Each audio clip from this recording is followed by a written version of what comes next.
L'objectif de cette session est de parcourir donc à travers notre panel d'experts composé d'éminents professeurs. On a le plaisir d'avoir parmi nous le professeur Kamal Mansouri, qui est président du Collège des sciences au sein de la FAP. On a aussi le docteur Dominique Jordan, président de la Fédération internationale de pharmacie, la FIP.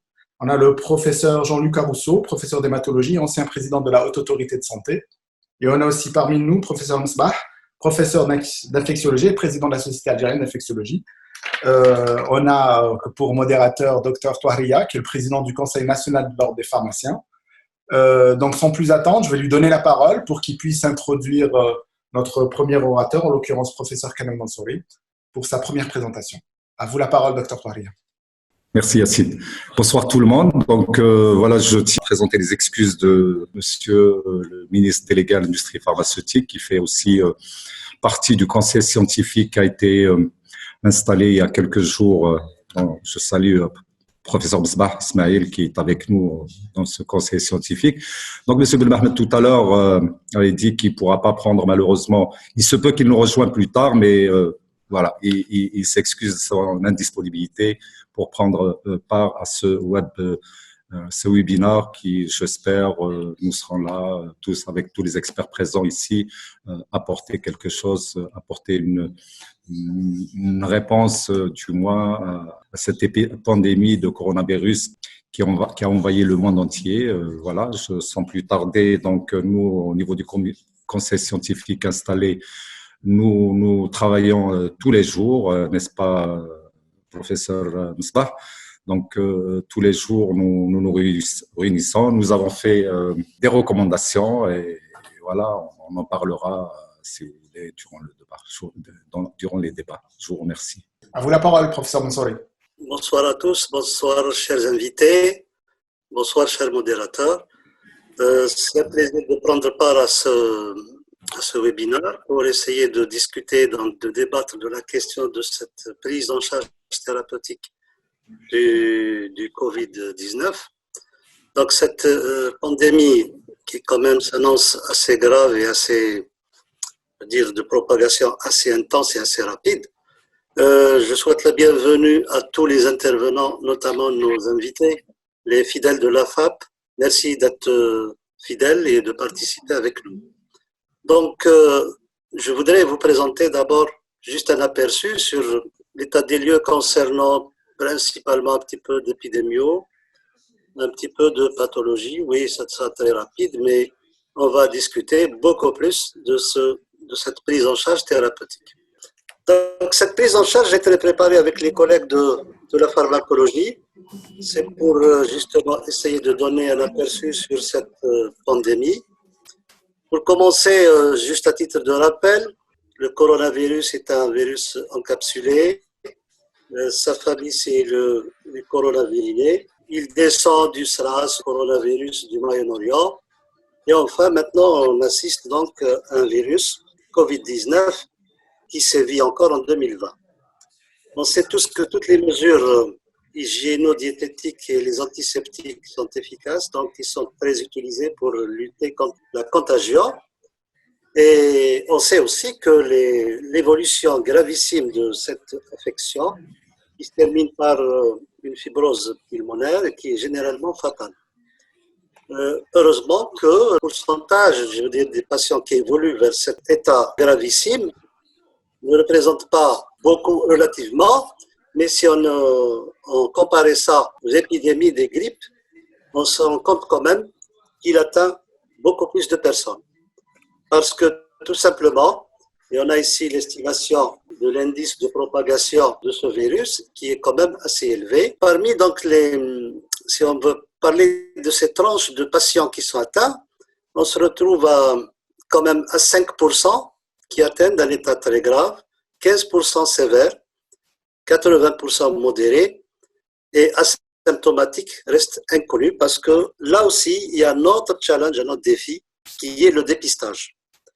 Le temps d'incubation varie de 3 à 14 jours. Ça voudrait dire qu'il y a des patients qui peuvent développer les symptômes en 3 jours, d'autres quand même qui peuvent rester. Et 14 jours aussi, c'est le temps de la guérison des personnes qui guérissent d'eux-mêmes sans avoir besoin du traitement. Concernant cette question, comment est-ce qu'il se propage?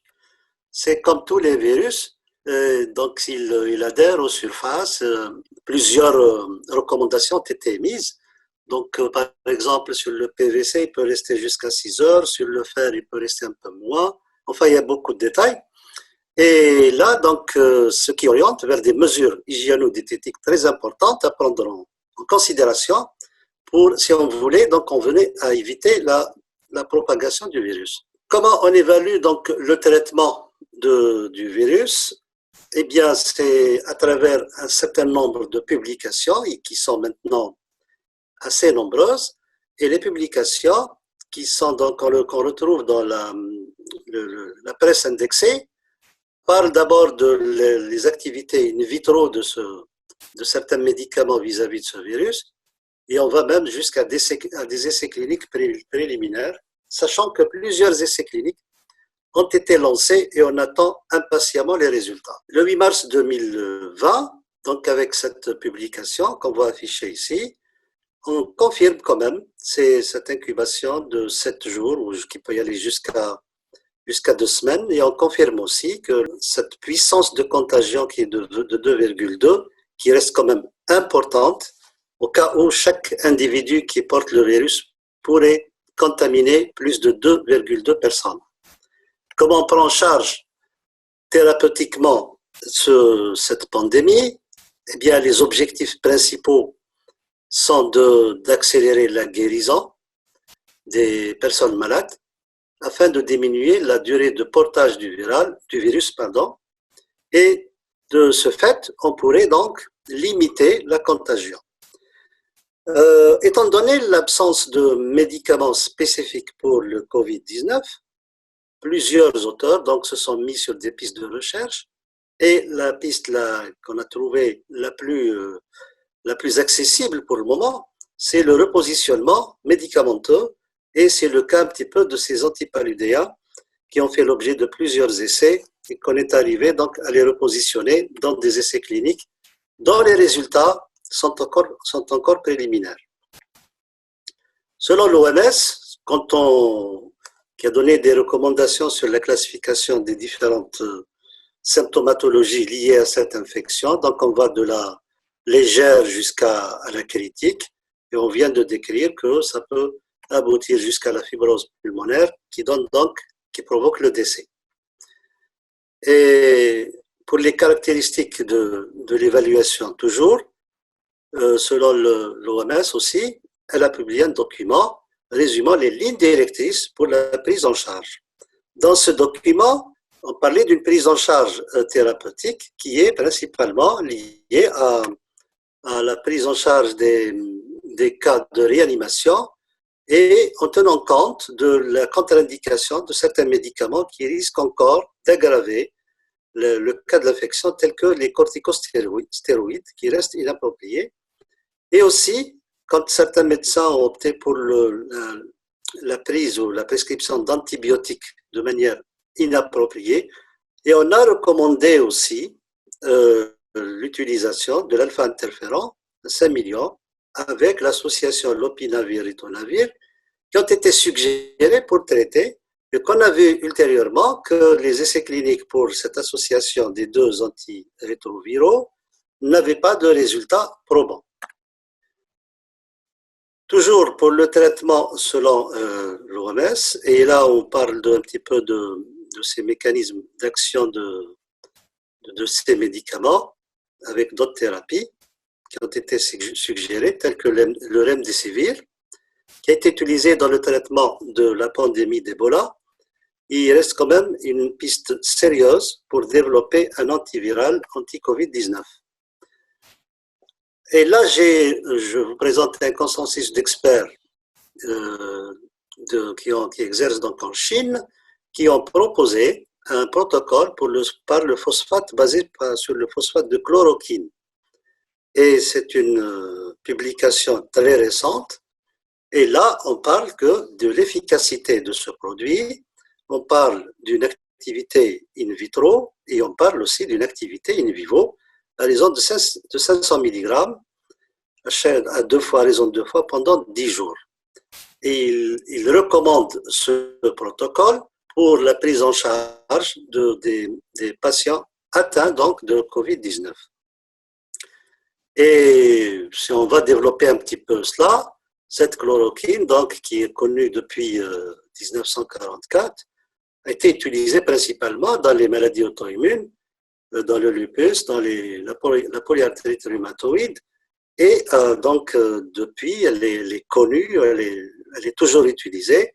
Elle est utilisée en prophylaxie. Et si on prenait un petit peu ces deux cas de figure de pathologie, on s'aperçoit ils concernent des personnes d'une tranche d'âge assez caractéristique. C'est des personnes âgées qui développent ces maladies, donc qui tolèrent bien cette chloroquine. Après, donc, si on va voir un petit peu ce mécanisme, cette accumulation d'organites acides dans le cytoplasme, qui est le mécanisme de la chloroquine, l'alcalinisation aussi des lysosomes. Donc, celui confère un double mécanisme, un antiviral et un mécanisme qui s'oppose à la réaction immunitaire. Parce qu'on a mis en cause aussi dans l'évolution de la maladie le système immunitaire qui réagit de manière violente et c'est lui, en fait, à travers une inflammation, il conduit à la fibrose pulmonaire. Donc, cette chloroquine qui a été testée aussi chez les animaux sur le virus Zika, et à travers cette publication, qu'on voit donc qui est publiée dans Elsevier, ces effets de la chloroquine, et là, c'est l'étude qui a été menée au niveau de Marseille. En fait, ça, c'est un petit peu ce qui a été publié comme auteur. Et on voit ici que plus de 100 patients qui ont été par le phosphate de chloroquine ont présenté quand même un ratio supérieur à ceux qui n'ont pas été traités par le sulfate de chloroquine. C'était parmi les tests préliminaires qui ont été utilisés. C'était donc la première réponse clinique, on va dire. Et pour les résultats, la chloroquine et l'hydroxychloroquine, il est quand même nécessaire de déterminer le bénéfice thérapeutique. Et là, on a mis l'accent sur l'âge. On dira que ça dépend de l'âge, avec une présentation aussi du stade de la maladie.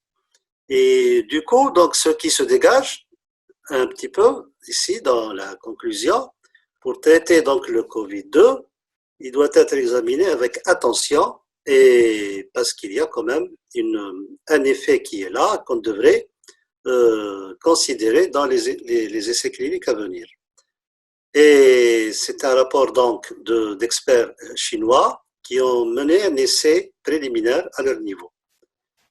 Un autre papier là, et ici, on parle du journal international de sciences directes, journal international de antimicrobial agent journal Homeopage.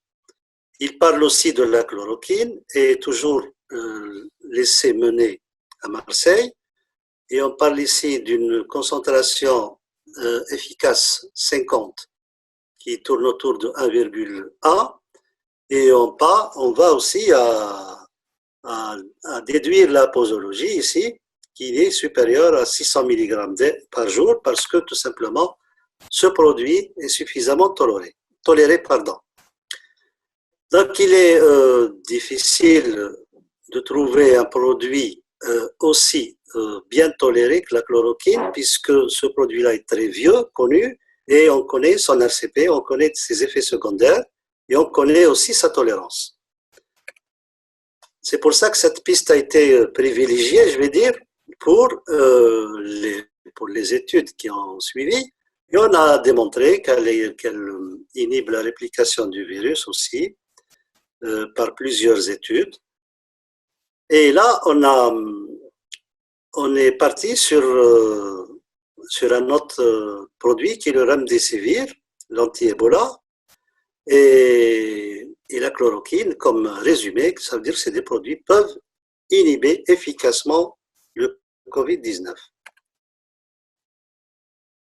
Alors, l'étude menée par le professeur Raoult, je vais la résumer rapidement. Le nombre de volontaires, ça c'est la première. Alors, 20 volontaires contre 16 patients qui n'ont pas été traités. Et on trouve ces résultats qui sont publiés partout. Quand il y a seulement la chloroquine, donc on réduit la charge virale de jusqu'à 25%. Et quand elle est associée à l'azithromycine, on trouve que la charge virale est réduite de 100%. Alors cet essai qui a donc, pour lequel 36 patients ont été recrutés, qui semble d'une puissance qui n'est pas très, très intéressante, et que donc on a des résultats préliminaires pour essayer de le généraliser ou d'arriver à une conclusion scientifiquement valable comme connue selon les standards internationaux. Il est trop tôt pour se prononcer. Seulement, pour le moment, si on n'a pas d'autres alternatives, effectivement, ça peut compter pour nous pour essayer d'en tirer donc bénéfice et de trouver quand même une thérapeutique importante. Alors, un deuxième essai publié il y a 2 jours, là, il a concerné 80 patients cette fois-ci, et sur les 80 patients, on a eu quand même une surprise, 2 décès, 2 personnes âgées, l'une à 86 ans et l'autre à 74 ans. Pour ces 2 décès, donc il n'y a pas eu de détails, mais on parle d'une dégradation de la fonction respiratoire qui a évolué rapidement et que donc ça a conduit au décès. On a remarqué aussi que dans la négativation, je vais dire, de la charge virale, le pourcentage est resté intéressant quand même, puisqu'il a voisiné les 97,5%. En d'autres termes, si avec cette posologie à 200 mg 3 fois jour et 500 mg d'azithromycine, suivi d'un traitement de relais de 250 par jour pour 5 jours, ce protocole semble être efficace chez les 80 patients qui ont été traités, puisqu'on a un résultat qui avoisine de 97,5%. Après, donc, il y a d'autres articles que j'ai défilés rapidement et on en a trouvé aussi d'autres résultats et il y a une méta-analyse sur 234 sources et d'articles et tous, ils ont conforté donc cette hypothèse, oui, qu'on peut considérer encore comme hypothèse du traitement par la chloroquine. Et c'est pour cela donc que maintenant le protocole basé sur l'hydroxychloroquine, qui est approuvé par pas mal de pays, finalement est basé sur ces résultats préliminaires, qu'ils soient in vitro ou des résultats d'essais cliniques. Finalement, on n'a pas d'autre choix que de cette voie. Si on peut réduire de n'importe quel pourcentage autant qu'il soit faible, on est toujours gagnant parce qu'on évite quand même l'évolution, un décès d'un certain nombre de patients. Les autres pistes, donc le remdesivir, on l'a cité, c'est connu, il est sur une bonne piste d'essai clinique. Le FDA ici autorise l'autorisation de la chloroquine. Il donne des détails sur les indications, sur les critères, un tas de choses. Même les limites d'âge, les contre-indications relatives aussi. Et il faut savoir que ici, en termes d'effets secondaires et de contre-indications, c'est quand même lié à la dose et à la durée d'exposition. C'est-à-dire si on expose le patient à une durée assez importante avec une dose relativement élevée, c'est clair qu'on va multiplier les chances de voir les effets secondaires. Maintenant, si on utilise à court terme à des doses modérées, bien sûr, on peut éviter pas mal d'effets secondaires. C'est pour cela que pour ce type de produit qu'on utilise en prophylaxie à des doses similaires à ce qu'on a utilisé pour le traitement du Covid-19, finalement, en termes de tolérance, ça ne nous pose pas de problème parce que les données cliniques sont là, elles ont été obtenu il y a longtemps sur une large population et on connaît la tolérance. C'est un avantage pour nous puisqu'il ne nous reste qu'un seul point pour lequel il faut confirmer, je vais dire, c'est celui de l'efficacité. Et cette efficacité, justement, est tributaire du nombre de patients et pour l'instant, on ne peut que se baser sur les résultats préliminaires que nous avons. Comme activité, donc, contre le Covid, il y a aussi d'autres papiers qui ont été publiés. Ici, cette fois, c'est une publication chinoise aussi. La posologie, comment l'utiliser, et comment on lève les normes de la quarantaine. Bien sûr, c'est basé exactement sur la charge virale et les symptômes respiratoires qui doivent se rétablir. Les effets indésirables, c'est un petit peu ce que je viens de citer. Et là, on les énumère en partant des étourdissements jusqu'aux nausées et même des diarrhées parfois. Et la toxicité oculaire ici, alors en fonction du type de chloroquine qu'on utilise, il faut savoir qu'il y en a, il y a l'hydroxychloroquine, il y a le phosphate de chloroquine, il y a le chlorhydrate de chloroquine. Alors, le moins toxique et le plus toléré, c'est l'hydroxychloroquine. Et c'est ce qui nous permet d'utiliser des doses plus élevées. Et pour atteindre cette toxicité oculaire, c'est-à-dire la rétinopathie, selon la littérature, les papiers qui ont été publiés, parce qu'il y en a un bon recul de pharmacovigilance, l'usage au bout de 5 ans, c'est là où on peut avoir des risques de rétinopathie. Avant 5 ans, si on utilise le produit dans les posologies recommandées avec les indications, avec l'encadrement médical, la rétinopathie, on ne l'a pas constatée, sa fréquence n'était pas importante. Bien sûr, toujours avec les effets secondaires et les contre-indications, tout médicament en mesure donc d'affecter la fonction cardiaque, notamment ceux qui provoquent des arythmies. Et bien sûr, là, comme contre-indication, l'examen médical au préalable est très important pour dire et faire la balance entre le bénéfice et le risque et indiquer ou non cette chloroquine. C'est ce qui relève de ces précautions d'emploi aussi, avec un autre essai clinique qui a été publié. Et on a ici l'université de Salien 7. Et on a d'autres essais, d'autres données. Les références bibliographiques, juste pour dire que c'est quand même des essais qui ont été effectués dans les normes de la rigueur scientifique. Et dans cette mise à jour sur le coronavirus du FDA, on constate un petit peu l'évolution de la position du FDA quand ils étaient, il n'y a pas longtemps, réticents sur l'utilisation et après, donc, ils ont autorisé l'utilisation de ce produit. D'autres molécules ont fait donc l'objet de recherches concernant cette pandémie. Et on a donc, par exemple, les inhibiteurs des récepteurs de l'interleukine IL-6 qui peuvent être utiles pour réduire l'inflammation pulmonaire et l'amélioration de la fonction pulmonaire. Ils ralentissent la progression sévère des symptômes.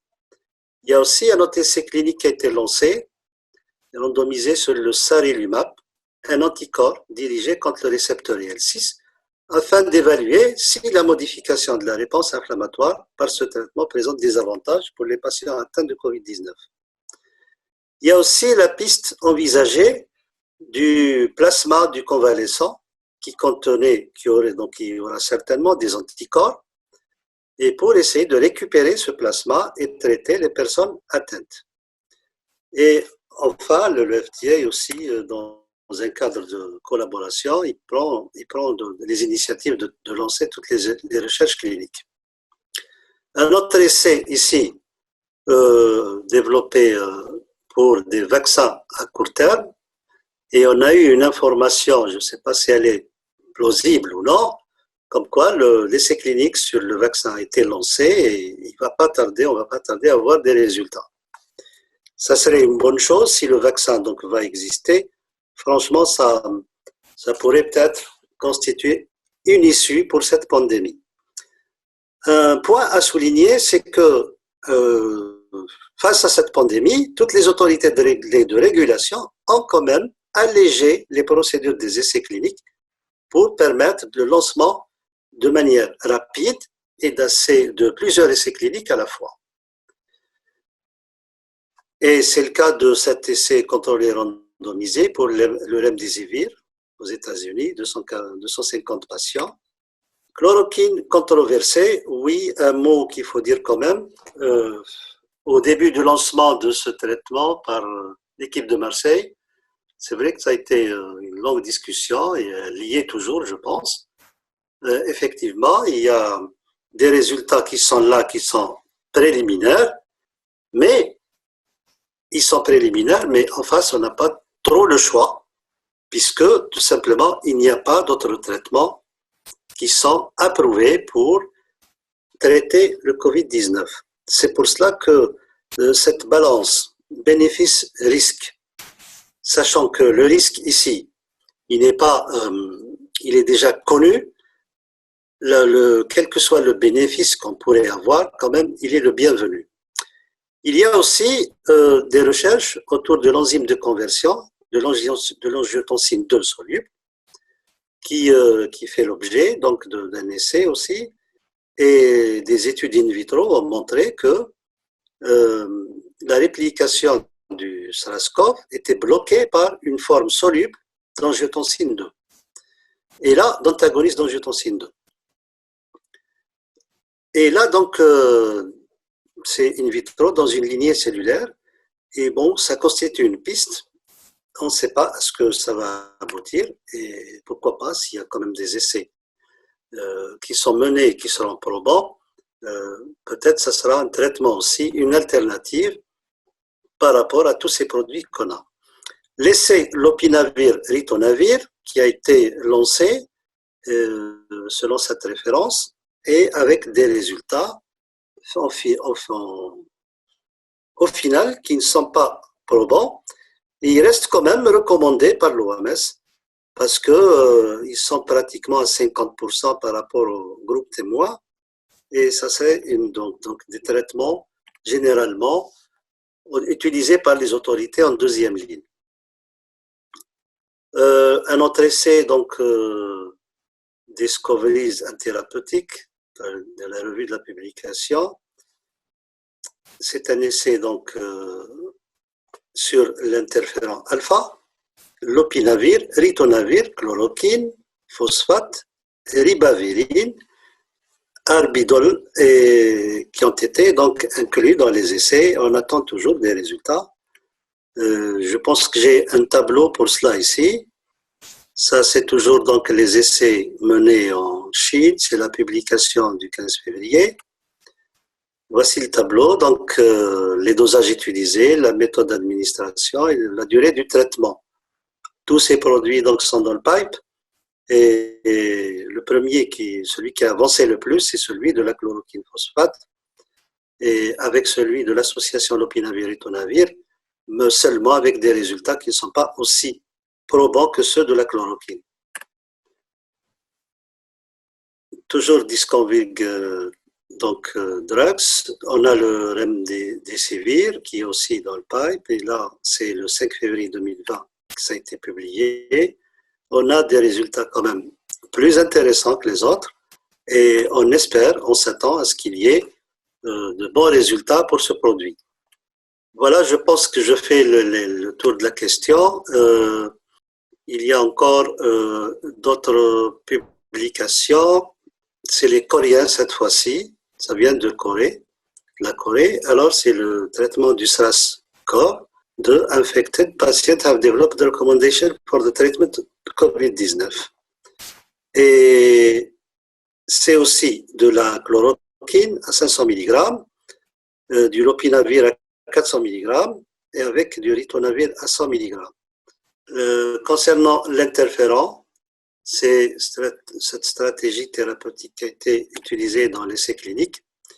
Et c'est la dernière slide pour donc les essais qui sont menés à travers le monde. Pour le schéma utilisé en Algérie, je pense que je vais laisser la parole au professeur Msbah, qui est parmi nous, et on a aussi parmi nous le docteur Touaria, qui sont membres de la commission technique du ministère de la Santé, qui pourront en parler. Je vous remercie. Merci beaucoup, professeur Mansouri. Alors, je profite de l'occasion pour remercier tous ceux qui nous ont rejoints depuis, puisque nous sommes à 114 participants. Donc, je remercie l'équipe technique qui nous a permis de réunir autant de personnes ce soir. Alors, je rappelle que ce webinaire consacré au Covid-2019, cette pandémie qui a pris le monde de court et qui a la singularité d'occuper aujourd'hui le quotidien de toute la planète.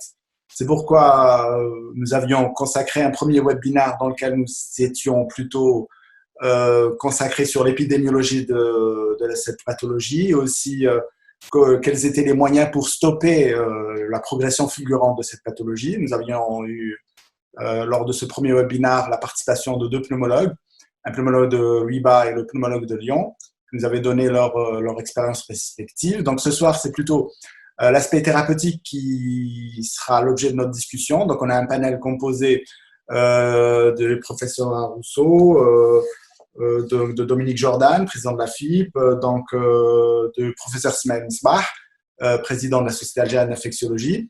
Alors, sans plus attendre, je vais passer la parole. Alors, je vais simplement donner quelques pistes pour comment va se dérouler ce débat, parce que ça sera sous forme de débat, pour que chacun donne son avis. L'état de la progression de la maladie au niveau des pays respectifs que j'ai cités, c'est-à-dire la Suisse, la France, et au niveau mondial avec la FIP, et en Algérie, forcément, avec le professeur Msbah. Et alors, je souhaite à ce que les participants qui souhaitent poser des questions peuvent le faire. Donc, on a des premières questions qui sont prêtes pour le panel, qui seront posées donc par moi-même et par Dr Touaria. Et ensuite, pour les participants à cette conférence, peuvent poser leurs questions. Nous essaierons à la fin de cette conférence de les poser.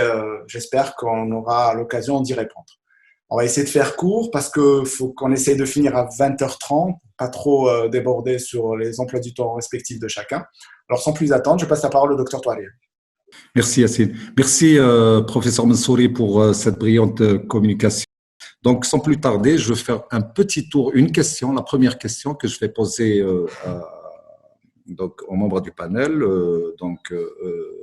Alors, il s'agit d'avoir une situation très rapidement et brièvement, en 2 minutes, c'est possible, sur la pandémie. Tout d'abord en France pour professeur Rousseau et tout de suite après docteur Jordan aussi pour nous dire en 2 minutes un peu nous présenter la situation en Suisse et puis on finira par professeur Msbah Smaïl sur la situation actuellement en Algérie, s'il vous plaît, en 2 minutes. Voilà. À vous la parole, professeur Rousseau. Très bien. Bon, alors très rapidement, la situation a été donnée ce soir par le directeur général de la Santé. Il y a environ 44 000 cas confirmés et c'est très sous-estimé parce que beaucoup de gens ne sont pas explorés. Il y a 21 000 malades hospitalisés. Il y a 5 000 malades en réanimation. Et il y a 400 décès de plus qu'hier, soit au total plus de 3 000 décès en France. Vous connaissez aussi la situation en Italie et en Espagne, qui sont des situations encore plus dramatiques. Alors, en France, nous sommes en confinement depuis 2 semaines et les experts épidémiologistes espèrent que le pic va arriver dans les 8 à 10 jours et que la situation va commencer à s'améliorer après. Alors, pour ce qui concerne, alors, je veux juste dire un mot, c'est que la France a souffert d'un manque de masques, il y a eu une polémique très rapide qui a un peu augmenté quand elle a été un peu politisée à cause du manque de masques. Alors, pour le traitement, il y a actuellement en France l'essai Discovery qui est mis en place par l'INSERM, qui, comme vous savez, teste 5 bras, mais dont un bras sans traitement, enfin avec placebo, un bras avec hydroxychloroquine seul et 3 bras avec des antiviraux. Et il faut savoir que pour l'instant, on n'a pas de preuve d'efficacité des antiviraux chez l'homme, y compris l'opinavir ritonavir. Pour l'instant, il y a eu un essai randomisé qui ne montre pas de bénéfices. Donc, le seul espoir pour l'instant, c'est les dérivés de la chloroquine. En France, après les travaux du professeur Raoul, nous utilisons l'hydroxychloroquine parce qu'elle est mieux supportée et nous essayons de l'utiliser en association avec l'azithromycine parce que l'efficacité chez les patients est plus importante avec la combinaison. Donc, il y a eu une forte bagarre retransmise par les médias entre, j'allais dire, les tenants de l'orthodoxie de la recherche clinique qui n'acceptaient pas les résultats du professeur Raoul, les jugeaient peu convaincants, en particulier le premier essai avec 20 malades, donc 6 avec hydroxychloroquine plus azithromycine et 14 hydroxychloroquine seule. Ils estimaient qu'on ne pouvait pas se lancer dans un traitement sur aussi peu de malades. Et puis le deuxième essai que vous avez mentionné, avec 80 malades, donne des résultats extrêmement encourageants puisque la PCR se négative dans 93% des cas à 8 jours et les cultures virologiques se négativent en 5 jours dans 97% des cas, ce qui laisse espérer une réduction de la durée de portage et donc une diminution du nombre de patients qui s'aggravent et surtout une diminution de la durée de l'épidémie. Donc, nous en sommes là actuellement après de forte discussion. Le ministère de la Santé, sur recommandation du Haut Conseil de santé publique, a permis l'utilisation de l'association hydroxychloroquine plus azithromycine chez les malades hospitalisés, c'est-à-dire chez les malades graves. On n'hospitalise en France que des malades qui commencent à avoir des signes respiratoires importants. Nous espérons, personnellement, je me suis battu pour cela, donc je suis content que cette décision ait été prise contre l'avis des spécialistes d'infectiologie et de virologie. Mais nous espérons que les patients qui seront traités ne seront pas uniquement des patients en réanimation, parce qu'à ce stade, il est probable que c'est trop tard, étant donné que les dégâts pulmonaires sont surtout dus aux conséquences inflammatoires. Et il y a même des cas dans lesquels il n'y a plus de virus, c'est simplement l'auto-entretien des complications immunitaires et inflammatoires. Donc il faudrait l'utiliser beaucoup plus tôt. Le professeur Raoult l'utilise dès le diagnostic, c'est-à-dire qu'il screen les patients et tout malade positif, qu'il soit symptomatique ou pas symptomatique, est traité par l'association. Il y a actuellement, aujourd'hui même, une discussion sur la toxicité potentielle. Vous avez dit que aux doses utilisées, c'est pas très toxique parce que c'est pris par des malades atteints de lupus. C'est vrai, mais les malades qui ont un lupus prennent des doses plus faibles. Elles prennent généralement, ce sont surtout des femmes, elles prennent 200, 400 mg. Ici, on parle de 600 mg et c'est même moins que les Chinois qui donnent 1 gramme. Le problème, c'est que l'hydroxychloroquine peut allonger le QT comme l'azithromycine. Donc, quand on associe les deux, il y a une augmentation du risque de complications cardiologiques, en particulier de torsade de pointe. Donc, il y aurait eu des cas chez des malades non surveillés qui auraient pris le traitement en automédication dans le sud-ouest de la France. Et donc, actuellement, il y a une très vaste campagne médiatique pour dire attention, ne donnez pas à cette association n'importe comment. Et malgré l'envie que j'ai de soutenir le professeur Raoul pour le donner très tôt, car c'est probablement la meilleure chance de réduire la durée de l'épidémie et de réduire le nombre de malades qui vont entrer en réanimation, malgré cette envie que j'ai, je crois que la prudence nous oblige à nous en tenir à la décision du ministère de la Santé, c'est-à-dire une décision par décret qui permet le traitement, l'association des deux molécules. Je donne tout de suite la parole au docteur Dominique Jordan pour la situation de la pandémie en Suisse. La situation en Suisse, on est dans un confinage partiel, c'est-à-dire tous les bars, les restaurants sont fermés. Donc les personnes sont obligatoirement à la maison. Le mot d'ordre de l'Office fédéral de la santé publique, c'est rester à la maison, mais il n'y a pas un confinement total, c'est-à-dire les personnes peuvent sortir. Les recommandations de l'Office fédéral de la santé publique, c'est pas plus de 2 personnes, les distances et se laver souvent les mains, un peu comme dans tous les pays.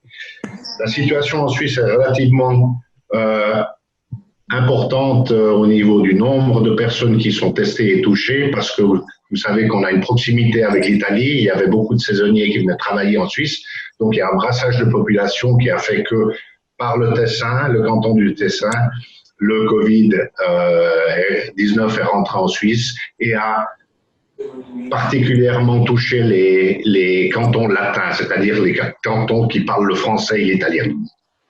Donc la situation aujourd'hui, entre avant-hier et hier, on a eu 1201 personnes de plus contaminées en un jour. Donc on est toujours dans une courbe ascendante, mais cette courbe ascendante tendrait à se fléchir un petit peu pour devenir un peu moins importante. À ce jour, nous avons 259 personnes qui sont décédées du Covid en Suisse. Et nous sommes un des pays qui avons testé le plus de personnes susceptibles d'avoir attrapé le Covid. Les hôpitaux ne sont pas encore saturés, c'est-à-dire qu'il y a eu beaucoup de travaux préliminaires qui ont été faits avec des hôpitaux de campagne qui seraient prêts à prendre ces patients. Les cliniques privées aussi se sont mises à disposition du pays pour s'occuper de ces gens. Donc voilà un peu comme partout. On est encore dans une courbe ascendante, en espérant que les recommandations faites avec cet éloignement social et cette hygiène des mains aient un effet bénéfique sur la maladie. Merci. La parole est à professeur Msbah pour nous donner le point de situation en Algérie. Au nom de la société algérienne, de remercier vraiment et sincèrement remercier tous les organisateurs et de saluer le Fouhari en tant qu'intervenant et tous mes collègues ici, tous mes collègues, à Rousseau que je découvre, Jordan, mon ami Kamel Souri et tous les participants. Donc de façon très brève, je vais dire quelques mots. Donc, dans les limites, il faut quand même être honnête et sérieux.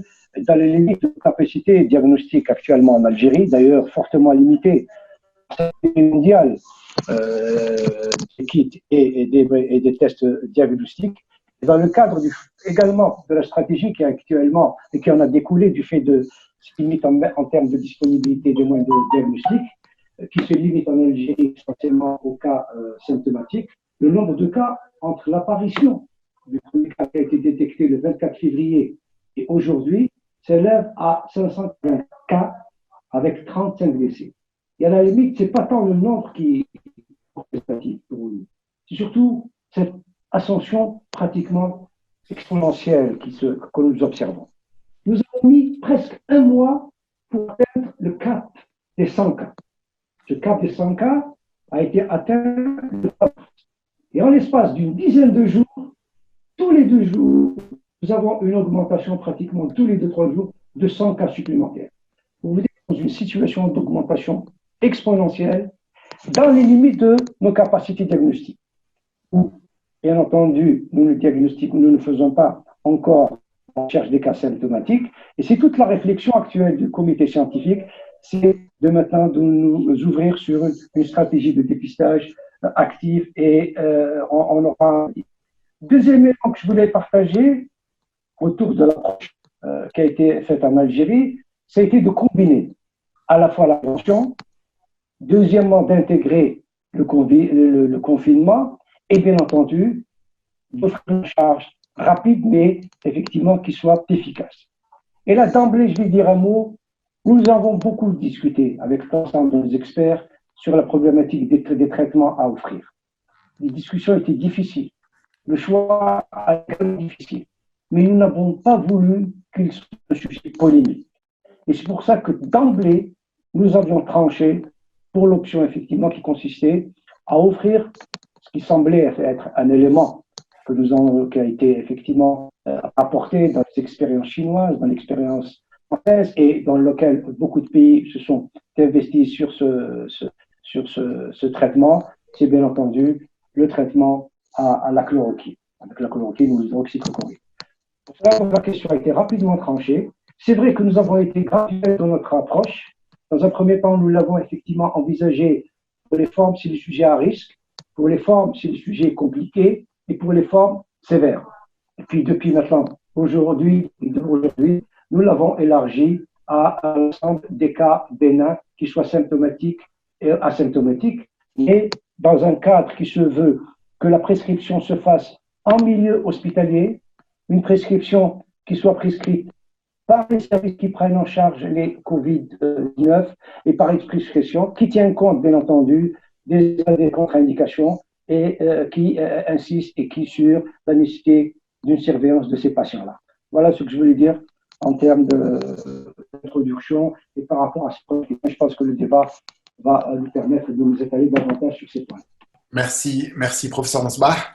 Professeur Arosso, c'est une question qui vous est un peu... C'est par rapport au l'essai clinique Discovery qui a débuté le 22 mars, oui, avec l'inclusion des premiers patients à l'hôpital Bichat à Paris, au CHU de Lyon.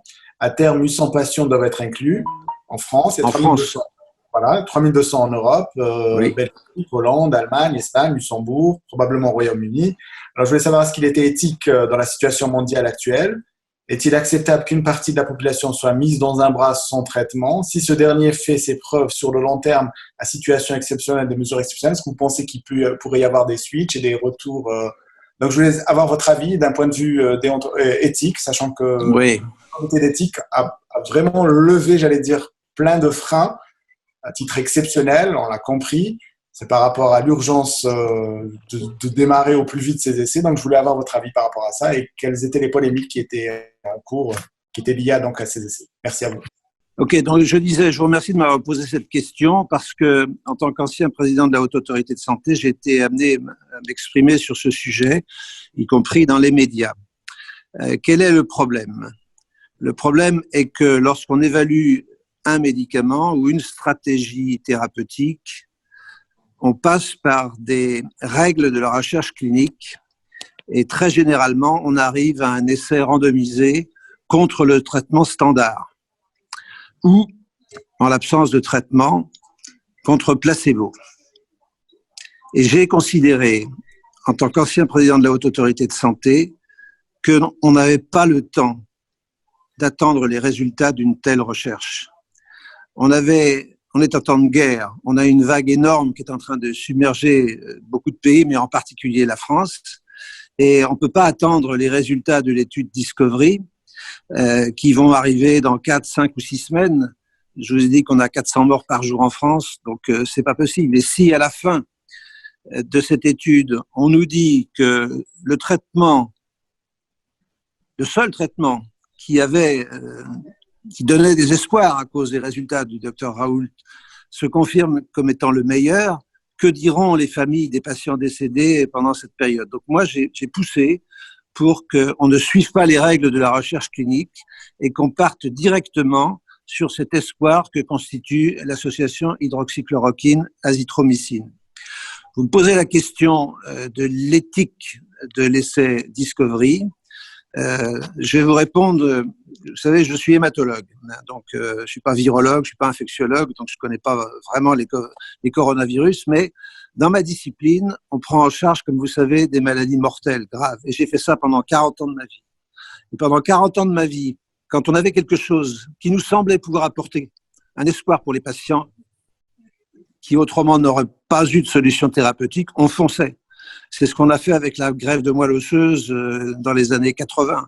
C'est ce que j'ai fait moi-même avec la chimiothérapie intensive dans le myélome. On n'attendait pas les essais randomisés. S'il y avait un espoir, on fonçait. Et pourtant, ces traitements auxquels je faisais allusion sont beaucoup plus dangereux que hydroxychloroquine, azithromycine, qui n'est pas un médicament d'association très très dangereuse. Donc voilà, moi je considère que ça serait un de mes patients ou un membre de ma famille, je ne lui recommanderais pas l'inclusion dans l'essai Discovery pour 2 raisons. La première, c'est que le bras avec hydroxychloroquine n'est pas le bras du professeur Raoult.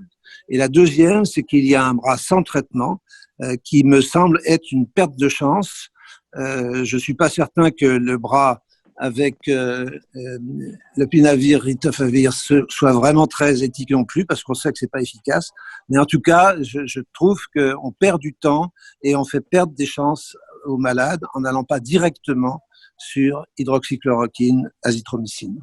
Merci pour votre réponse. Sans plus attendre, je passe la parole au Dr Touaria qui a une question pour Dominique. Oui, merci Yacine. Alors, la question suivante est pour Dominique. Donc, on souhaiterait savoir quelle est la position de la Fédération internationale de pharmacie et de l'OMS sur la stratégie thérapeutique qui est adoptée actuellement. Tout d'abord, on est tous dans la même situation, c'est-à-dire que nous n'avons pas de données cliniques et des résultats cliniques, mais comme vient de dire le Dr Arosso, je pense que devant une molécule qui peut être prometteuse, dont on connaît relativement bien les effets secondaires, même si ça peut aller avec l'azithromycine jusqu'à torsade de pointe, je pense qu'on ne peut pas refuser à des patients une telle thérapie. S'il s'avérait, par contre, et ça c'est peut-être un sujet qu'on aura le temps de discuter un peu plus tard, s'il s'avérait que cette association des deux soit vraiment efficace, on n'aurait pas trop de problèmes avec la chloroquine ou le plaquenil, mais on se retrouverait devant une situation un peu peut-être difficile avec l'azithromycine, qui, il faut le rappeler, la substance était fabriquée à Wuhan, dans la province de Wuhan, et ils ont stoppé les usines et on est sur nos réserves aujourd'hui. D'ailleurs, dans ma pharmacie, il y a 3 semaines, l'azithromycine était en manque parce que simplement certains avaient fait en prévision de ces problèmes de livraison, avaient fait des stocks énormes d'azithromycine. La deuxième chose, je pense, qui est importante et on n'a pas de réponse encore aujourd'hui définitive, c'est à quel moment utiliser cette association de médicaments. Alors, on entend un peu tout. D'abord, il ne faudrait pas le donner qu'aux patients sévèrement atteints, mais dès le début de la thérapie, et dès le début de la maladie ou de l'infection, et c'est là qu'elle aurait le meilleur résultat. Le réservant en milieu hospitalier, d'expérience, nous savons que ce sont des patients qui sont déjà relativement atteints, qui vont aller à l'hôpital. Donc, il y a toujours cette problématique éthique et cette problématique aussi professionnelle de savoir à quel endroit devrait être prescrit cette association si elle s'avérait être utile.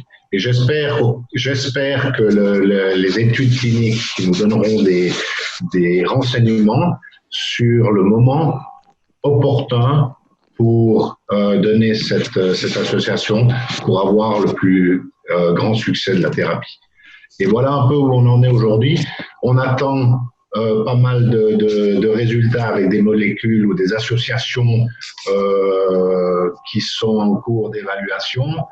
On a vu, j'ai vu dans un reportage que les États-Unis avaient fait marcher le plus grand ordinateur du monde et ils avaient isolé 60 molécules potentiellement intéressantes, dont 16 pouvaient avoir un résultat. Je pense que tout le monde est en train de rechercher aujourd'hui une thérapie adéquate à ce virus.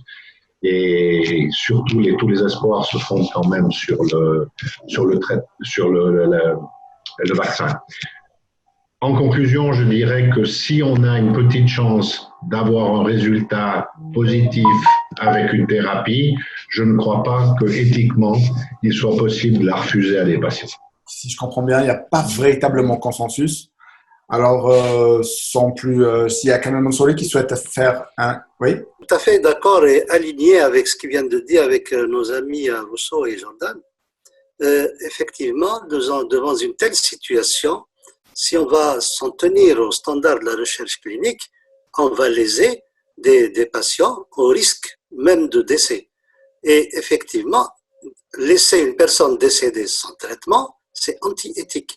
Ça veut dire tout simplement, s'il y a un espoir dans une molécule, dans un traitement donné, en principe, cette règle de placebo ne devrait pas être adoptée. Le deuxième point, quand est-ce que de donner cette molécule? Tel qu'on a vu dans les publications, la plupart des publications, l'effet majeur de la molécule, c'est la diminution de la charge virale. Si on réduit la charge virale de manière précoce, on évite l'évolution de la maladie à un stade final. Donc, le plus important, c'est de la donner au début de la maladie. Maintenant, c'est vrai que la question associée à l'azithromycine au début, ou 5 jours après, ou tel que ça a été fait dans le protocole du professeur Raoult, c'était 5 jours. Mais oui, c'est une piste à surveiller, sous surveillance médicale tout simplement. Et là, c'est là on peut apporter un plus à ces patients qui souffrent dans nos hôpitaux. Et je souligne aussi que les capacités d'accueil des patients dans les hôpitaux, partout dans le monde, sont limitées.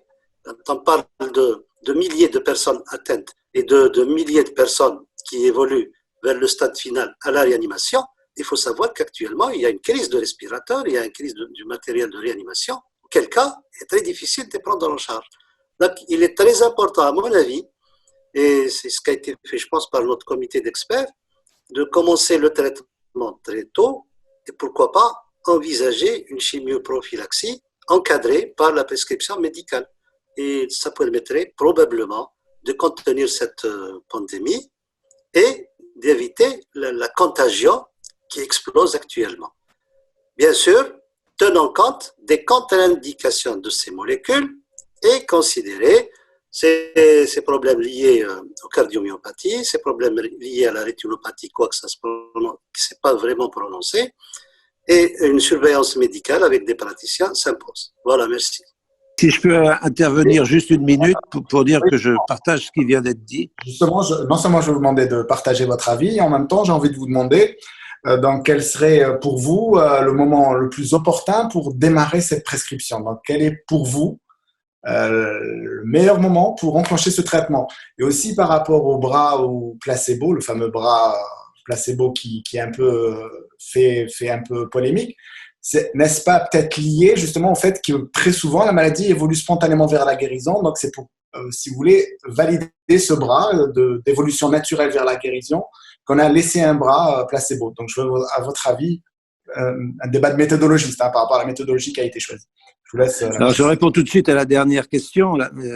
Malheureusement, les malades qui sont entrés dans les essais sont des malades hospitalisés.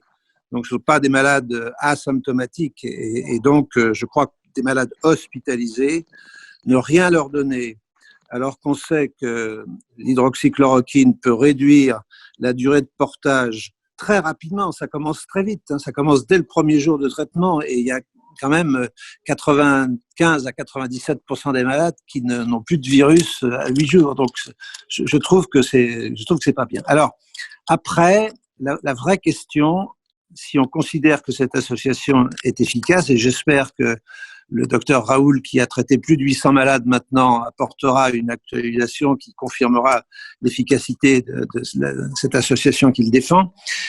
Si cette efficacité se confirme, vous avez raison, il faudrait mieux la donner au tout début de l'infection, parce que c'est là qu'on a le plus de chances d'être rapidement efficace, de diminuer la charge virale rapidement, de diminuer la durée de portage et de jouer un rôle, d'une part, sur le nombre de malades qui seront hospitalisés et encore plus le nombre de malades qui seront transférés en réanimation. Et deuxièmement, on aura une possibilité de limiter la contagiosité des malades et donc progressivement de diminuer la vague de cette épidémie. Donc oui, je crois qu'il faudrait et moi c'est ce que j'étais amené à dire. Simplement, je répète ce que j'ai dit en introduction, il y a actuellement une campagne très dure contre le docteur Raoult en France. J'allais dire, les gardiens du temple de la virologie le considèrent comme un dangereux personnage. Et donc, il y a eu, semble-t-il, des problèmes cardiologiques dans le sud-ouest de la France et on profite de ces problèmes cardiologiques chez des malades qui n'étaient pas surveillés pour dire, vous voyez bien, on va faire des bêtises. Donc voilà, je crois que pour l'instant, et tant que le docteur Raoult n'a pas encore augmenté le nombre de patients traités et a bien montré la tolérance, pour le moment, je crois qu'il faut en rester aux malades hospitalisés, en évitant de ne le donner qu'aux malades en réanimation. Je répète, c'est sans doute trop tard, mais le donner aux malades qui commencent à faire une pneumopathie, et là, on pourra sans doute diminuer le portage du virus et empêcher ces malades d'entrer en réanimation. Et secondairement, si on a encore plus de renseignements concernant l'efficacité, alors il faudra le donner à tout le monde, à tous les patients positifs. Tout ce qui a été dit, et je voudrais ajouter un élément qui plaide en faveur de la. C'est le coût. Voilà un médicament que nous connaissons, qu'on peut utiliser partout et qui ne coûte pas cher et qui permet à toutes les populations qui auront besoin et qui peut-être demain auront droit pour être actifs. Et je pense bien sûr à tous les pays, surtout à ceux pays qui n'ont pas les moyens, et pour une fois, ils peuvent accéder à un médicament qui ne coûte pas cher et qui leur est accessible. Je crois que ne serait-ce que d'un point de vue de l'accès à toutes ces populations qui en ont besoin, c'est important. Le deuxième élément, c'est que tout se dit, on n'est plus dans un contexte où il doit y avoir une approche dogmatique avec tous les standards que nous devons respecter. La question ne se pose plus. Troisième élément, en Algérie, nous ne sommes pas inscrits dans une approche expérimentale, dans un bras par-ci, un bras par-là. nous avons estimé, et je peux vous dire que tous les experts étaient d'accord, c'est que tous les patients qui répondaient aux critères que nous avons établis accèdent à ce traitement-là. Et Dieu merci, nous l'avons, nous pouvons le donner dans les conditions, bien sûr, requises. Troisièmement, nous sommes dans un processus d'élargissement de la prescription. L'élargissement de la prescription, d'abord, comme je viens de le dire, ça va commencer à toutes les formes bénignes, qu'elles soient symptomatiques ou asymptomatiques. Mieux que ça, et Mansouri l'a abordé, je pense que c'est une question à débat et on pourrait en discuter. La question s'est même posée par nos experts et on est en train de réfléchir sur l'intégration de la chimoprophylaxie des sujets contacts, sachant que les sujets contacts sont quand même et notamment, mais la question reste difficile, je suis d'accord avec vous, notamment professionnels de la santé en Suisse, effectivement, des moyens de protection dont ils ont besoin. Vous m'avez dit poser la question de savoir effectivement pourquoi nous n'avons pas associé l'azithromycine ici. Non, la question n'est pas de ne pas associer. La question première qui nous était quel était le traitement que l'on pouvait offrir et nous avons opté pour ça. Quant à la question d'antibiothérapie, nous avons été relativement, je ne dis pas prudents, mais relativement, c'est pas l'appréciation en prenant compte des différentes expériences qui ont été menées ici et là, et nous n'avons pas voulu associer d'emblée de façon directive, parce que vous pensez bien que en Algérie, l'approche a été faite sur la base ministérielle, sachant qu'effectivement, ces deux médicaments, ces deux molécules ont un point en termes d'effets secondaires par rapport effectivement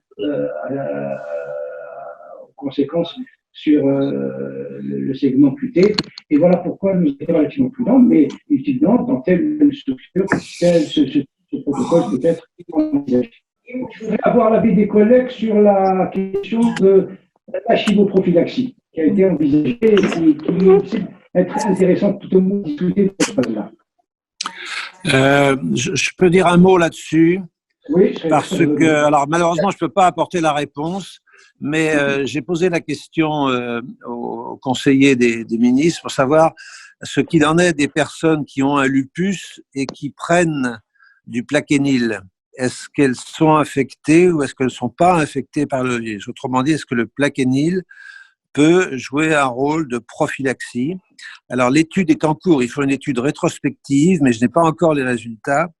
Le problème, c'est que le plaquenil donné dans les lupus est donné à plus faible dose. Il est donné généralement à 200 mg, éventuellement 400 mg. C'est d'ailleurs pour ça qu'il est très bien toléré et que les accidents cardiaques sont rarissimes avec le plaquenil en rhumatologie ou en médecine interne. Et donc voilà, je ne sais pas si on répondra vraiment à la question, mais ça serait très intéressant de savoir si les patients qui ont un lupus traité par plaquenil font ou ne font pas l'infection. Donc, je n'ai pas la réponse, mais l'étude est en cours. Alors, évidemment, pour l'instant, tant qu'on ne sait pas, je crois qu'il ne faut pas utiliser l'hydroxychloroquine en prophylaxie. On n'a pas assez de données pour aller jusqu'à la prophylaxie. Déjà, le donner en traitement, c'est déjà bien. Merci, professeur Rousseau. Alors, j'ai une question qui vient du public aussi, qui me demande est-ce qu'on a un plan B en cas d'échec de est-ce qu'on a un plan B? Est-ce qu'on a une alternative thérapeutique en cas d'échec? Chez les patients chez qui ça ne marcherait peut-être pas, ou est-ce qu'on a variable? Je ne sais pas si Dominique veut répondre. Moi, pour l'instant, je pense qu'on n'a pas de plan B connu. Il est possible que le remdesivir soit efficace. Il est efficace in vitro, mais on n'a aucune idée de son efficacité in vivo. C'est quand même l'un des intérêts de l'essai Discovery, c'est que le remdesivir est testé dans un des bras. Le batavir, ritonavir, j'y crois pas trop à cause de l'essai chinois randomisé qui a montré que ça donnait pas de résultats très intéressants. Donc non, pour l'instant, on n'a pas grand-chose. Alors, les molécules anti-interleukines vont être testées, mais c'est surtout pour les malades qui ont des pneumopathies sévères avec des manifestations inflammatoires liées à la sécrétion de cytokines. Et je peux confirmer que pour l'instant, il n'y a pas de plan B. C'est-à-dire qu'il y a ces études cliniques qui vont tester l'action des molécules sur le virus, mais il n'y a pas de molécule miracle qui serait à l'horizon. Donc, il y a beaucoup d'espoirs qui sont fondés sur le vaccin. Et d'ailleurs, il y a énormément de recherches qui sont faites dans tous les pays du monde ou dans tous les continents en tout cas, avec une course contre celui qui arrivera le premier. Mais à part la chloroquine qui semblerait avoir des effets bénéfiques pour combattre le virus, il n'y a pas d'autres molécules prometteuses, à ma connaissance. Touaria voulait intervenir. Oui, j'ai une question pour Kamel, le professeur Mansouri. Alors, c'est une question personnelle, émanant de moi, pas du public. Donc, professeur Mansouri, on a parlé, vous avez abordé tout à l'heure le point sur le dépistage. Alors, comment doit-on organiser le dépistage en Algérie? Qui doit-on dépister? Et puis aujourd'hui, on parle d'un certain nombre de tests, tests rapides, tests précoces, PCR, etc. Donc, quelle est, à votre avis, la meilleure stratégie de dépistage? Merci pour la question, mais avant, je voudrais rebondir sur cette question qui a été posée pour le plan B, en cas d'échec du traitement à la chloroquine. Bon, il faut savoir que tous les dérivés de la chloroquine ont été enrôlés dans des essais. Et on voit que l'annonce de la part des Russes qui utilisent la mefloquine aussi. Maintenant, bon, je considère que c'est la même molécule, tout ça. Les essais cliniques en cours n'ont pas été probants. Mais il y a peut-être une issue, celle des plasmas ou des sérums des personnes qui sont guéries, qui est peut-être une issue. Seulement, il n'y a aucune étude qui a été réalisée là-dessus. Aucune. Dans les publications, ça n'a pas été fait. C'est un point d'interrogation. Si maintenant je reviens au dépistage, effectivement, le dépistage est un facteur limitant dans la prise en charge de ces malades. Et le dépistage, quand il est insuffisant, c'est clair qu'il y aura une contagion beaucoup plus importante parce qu'on ne connaît pas les personnes qui circulent avec le virus. Le dépistage actuellement, le gold standard, c'est les techniques de la PCR. Seulement, il faut que ça soit accessible, il faut plusieurs points de dépistage, il faut la disponibilité des réactifs. Mais on a vu maintenant sur le marché d'autres techniques de dépistage, notamment des techniques basées sur des principes de réaction antigène-anticorps immunoenzymatiques, et on a vu même des méthodes ELISA. À titre de rappel, les pays qui ont adopté comme stratégie un dépistage massif maîtrisent mieux la pandémie, tels que la Corée, tels que les pays du Nord, de l'Europe du Nord. Et là, ça nécessite la mise en place d'une organisation et de moyens. Donc, à mon avis, de ce côté, on est obligé de tenir compte de toutes les techniques et les méthodes de dépistage, à condition qu'elles soient fiables. Ce qu'on reproche aux techniques basées sur les anticorps, c'est-à-dire la sérologie, c'est qu'on ne peut pas avoir d'anticorps avant le 7e jour. Effectivement, ça ne peut être efficace que chez les patients qui développent peut-être des symptômes.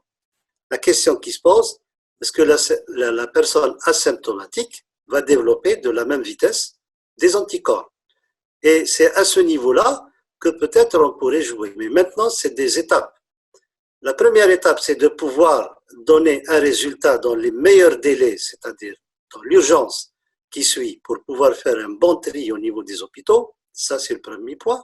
Ça, si la PCR n'arrive pas à suivre et à faire ça dans les temps, il va falloir l'étoffer par des autres techniques, c'est-à-dire dans un schéma de diagnostic, on peut inclure le dépistage basé sur les anticorps. Et à ce moment-là, on se positionne très vite, associé à la radiologie, de classer le patient et de le classer Covid positif. Au lieu de le laisser traîner encore, il pourra peut-être contaminer d'autres. Ce qui veut dire, on est sur 3 modèles de techniques de dépistage. Les 3 modèles ont montré leur efficacité. Et l'efficacité, c'est pas comme la PCR, c'est sûr, mais on a déjà fait quelques petits essais et on est à une comparaison. Le dépistage qui a été fait par les techniques sérologiques a quand même 80% de conformité par rapport à la PCR. Ça voudrait dire que ce sont des méthodes quand même qui pourraient nous aider et qui coûtent moins cher aussi, pratiquement le 1/10 par rapport à la PCR. Voilà, merci. Merci, professeur Mansouri. Alors, on essaie de prendre des questions du public. Alors, j'ai remarqué que certaines questions, en fait, elles ont eu leur réponse au moment où nous débattions. J'ai malgré tout, voilà, j'ai une question d'Aït Hamouda qui me posait la question de savoir si les Russes avaient opté pour la mefloquine à la place de la chloroquine. Voulait avoir votre avis sur ce choix, sur de la mefloquine au lieu et place de la chloroquine. J'avais aussi une question toujours d'Aït Hamouda qui me pose la question, donc, par rapport aux essais portant échec de l'opirito ont été utilisés chez des personnes à un stade avancé de SDRA, de syndrome de défense multiviscérale, qui ne révèle plus de l'action directe du virus, mais de l'orage cytokinique. Donc, est-ce que vous avez une réponse par rapport à ça? Donc, c'est une question. Et par ailleurs, j'ai été, pas plus tard qu'aujourd'hui, approché par un chirurgien de notre hôpital qui me posait la question de savoir, sachant que nous étions un établissement spécialisé en cancérologie, donc on n'a pas de service de réanimation assez étoffé. Donc, chez ces patients Covid-19, est-ce qu'il y avait une défaillance multiviscérale, en l'occurrence une défaillance rénale, auquel cas prévoir de la dialyse? Il faut savoir que dans l'hydréa, on a peut-être des respirateurs, mais pas souvent des reins artificiels. Donc, qu'en est-il? Donc là, c'est plus pour Zamsbach qui pourra nous répondre, pour savoir quels seraient les plateaux techniques de service de réa à avoir pour prendre en charge ces patients Covid+. Merci. À préciser au propos qui est maintenant d'un conférencier, d'un participant au sujet de ce que j'ai dit avancé par rapport au traitement des sujets asymptomatiques. Je vois ici. Donc, je voulais tout simplement préciser, parce que vous avez raison, il faut qu'on soit très clair.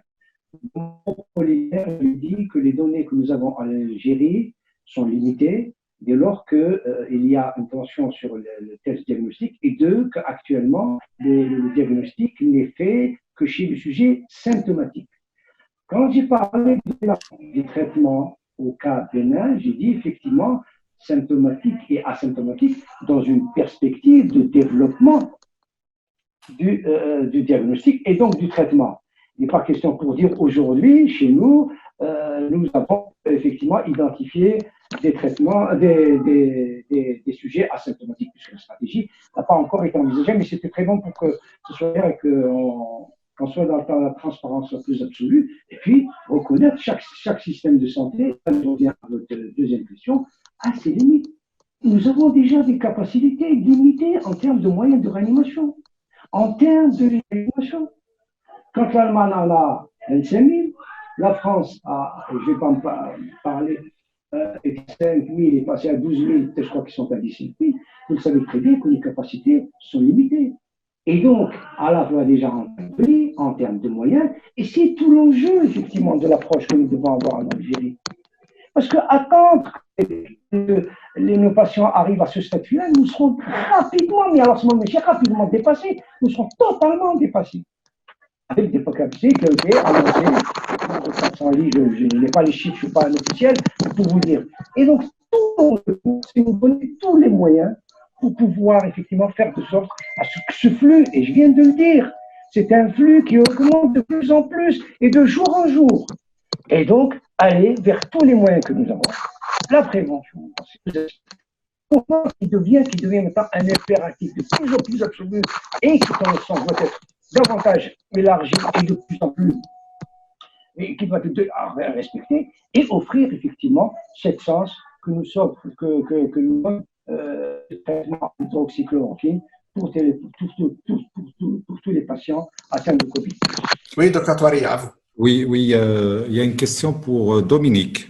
Alors, Dominique, admettons que les essais cliniques en cours avec l'hydroxychloroquine s'avèrent concluants. C'est ce que nous souhaitons d'ailleurs. Comment assurer la disponibilité donc, du traitement à travers le monde, notamment les approvisionnements en matière de produits, enfin de matières premières? Voilà. Je crois que la chloroquine ne sera pas un problème. C'est une molécule qui est ancienne, qui est connue, qui est facilement synthétisable. Et je vous rappelle qu'elle a été utilisée quand même pendant X années avant que les résistances arrivent pour la prophylaxie du paludisme. Donc, c'était une molécule qui est connue et qui ne pose aucun problème. J'ai discuté avec 2-3 personnes de l'industrie. Ils ont dit qu'ils étaient capables de répondre à la demande sans problème. Le problème, c'est s'il s'avère qu'avec l'association de l'azithromycine, ça devient actif, où il y a une activité qui est accrue, l'azithromycine pourrait poser quelques problèmes d'approvisionnement pour l'instant. Et il faudra à ce moment-là vraiment regarder les critères d'éligibilité pour les traitements vis-à-vis des personnes. J'aimerais juste rebondir sur ce que le professeur Mesbah vient de dire avant. Comme nous n'avons pas de traitement certain, il y a une seule mesure qui peut sauver des vies, c'est la prévention. Donc, tous les jours, avec tous les gens que vous côtoyez, il est important, il a le rôle des pharmaciens aussi très important à l'officine. Gardez les distances. Je crois que cet isolement social, mais aussi lorsqu'on sort dans la rue, est important, que ce soit un réflexe de vraiment pas s'approcher des gens. On a tout entendu, ils ont essayé de faire des essais sur la projection des gouttelettes et tout ça. Simplement, 2 mètres, 2 mètres 50, c'est le périmètre de sécurité dont vous avez besoin pour avoir le moins de chances d'être contaminé et pas plus que 15 minutes en contact avec des personnes qui auraient été ou qui seraient porteurs du virus ou qui auraient un risque d'être porteurs de ce virus. Donc là, je crois que dans la situation où on est, on a vu tous les pays qui maîtrisaient ces mesures de confinement et qui étaient très strictes par rapport aux mesures de confinement, ont réussi petit à petit à enrayer la propagation du virus. Parce qu'il faut vous dire que le virus ne voyage pas tout seul, mais les êtres humains voyagent. Les êtres humains sont en contact. Si tout à coup nous n'avions plus de contact les uns les autres, le virus s'arrêterait faute de territoire à conquérir. Donc, je dirais, cette solidarité est très importante pour que chacun prenne conscience qu'il a un pion très important pour la propagation du virus. En étant éloigné le plus possible des autres, on arrive à, en tout cas, enrayer, si ce n'est pas, ou minimiser les risques d'infection. Par rapport aux questions posées sur les médicaments spécifiques, je crois que ce serait que des spéculations de dire oui, là il y a une piste, là il y a une piste, sans avoir soit des résultats empiriques, soit des résultats cliniques, scientifiques. Personne ne peut prévoir si une molécule va être active ou non sur un virus. Donc, encore une fois, je crois qu'il faut négliger aucune piste. C'est une question éthique, c'est une question aussi de survie pour beaucoup de personnes. Et cette position que vous avez prise en généralisant la thérapie par la chloroquine, je pense qu'elle est juste au niveau de l'Algérie. Et pour moi, renforcer le plus possible les méthodes de prévention avec la désinfection, le lavage des mains, désinfection et les distances entre les personnes, je crois que là, ça sera encore un plus grand succès qu'une thérapie avec la chloroquine. Merci Dominique. Alors, je veux vous transmettre quand même les remerciements du professeur Rousseau qui a dû nous quitter parce qu'il est quand même 9h30. C'est 9h30 en Suisse aussi, j'imagine.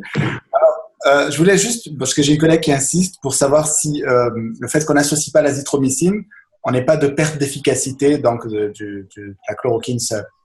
D'après les résultats que nous avons eus au niveau de la littérature, la chloroquine seule fait baisser la charge virale jusqu'à 25%. Ça, c'est les résultats de Raoult.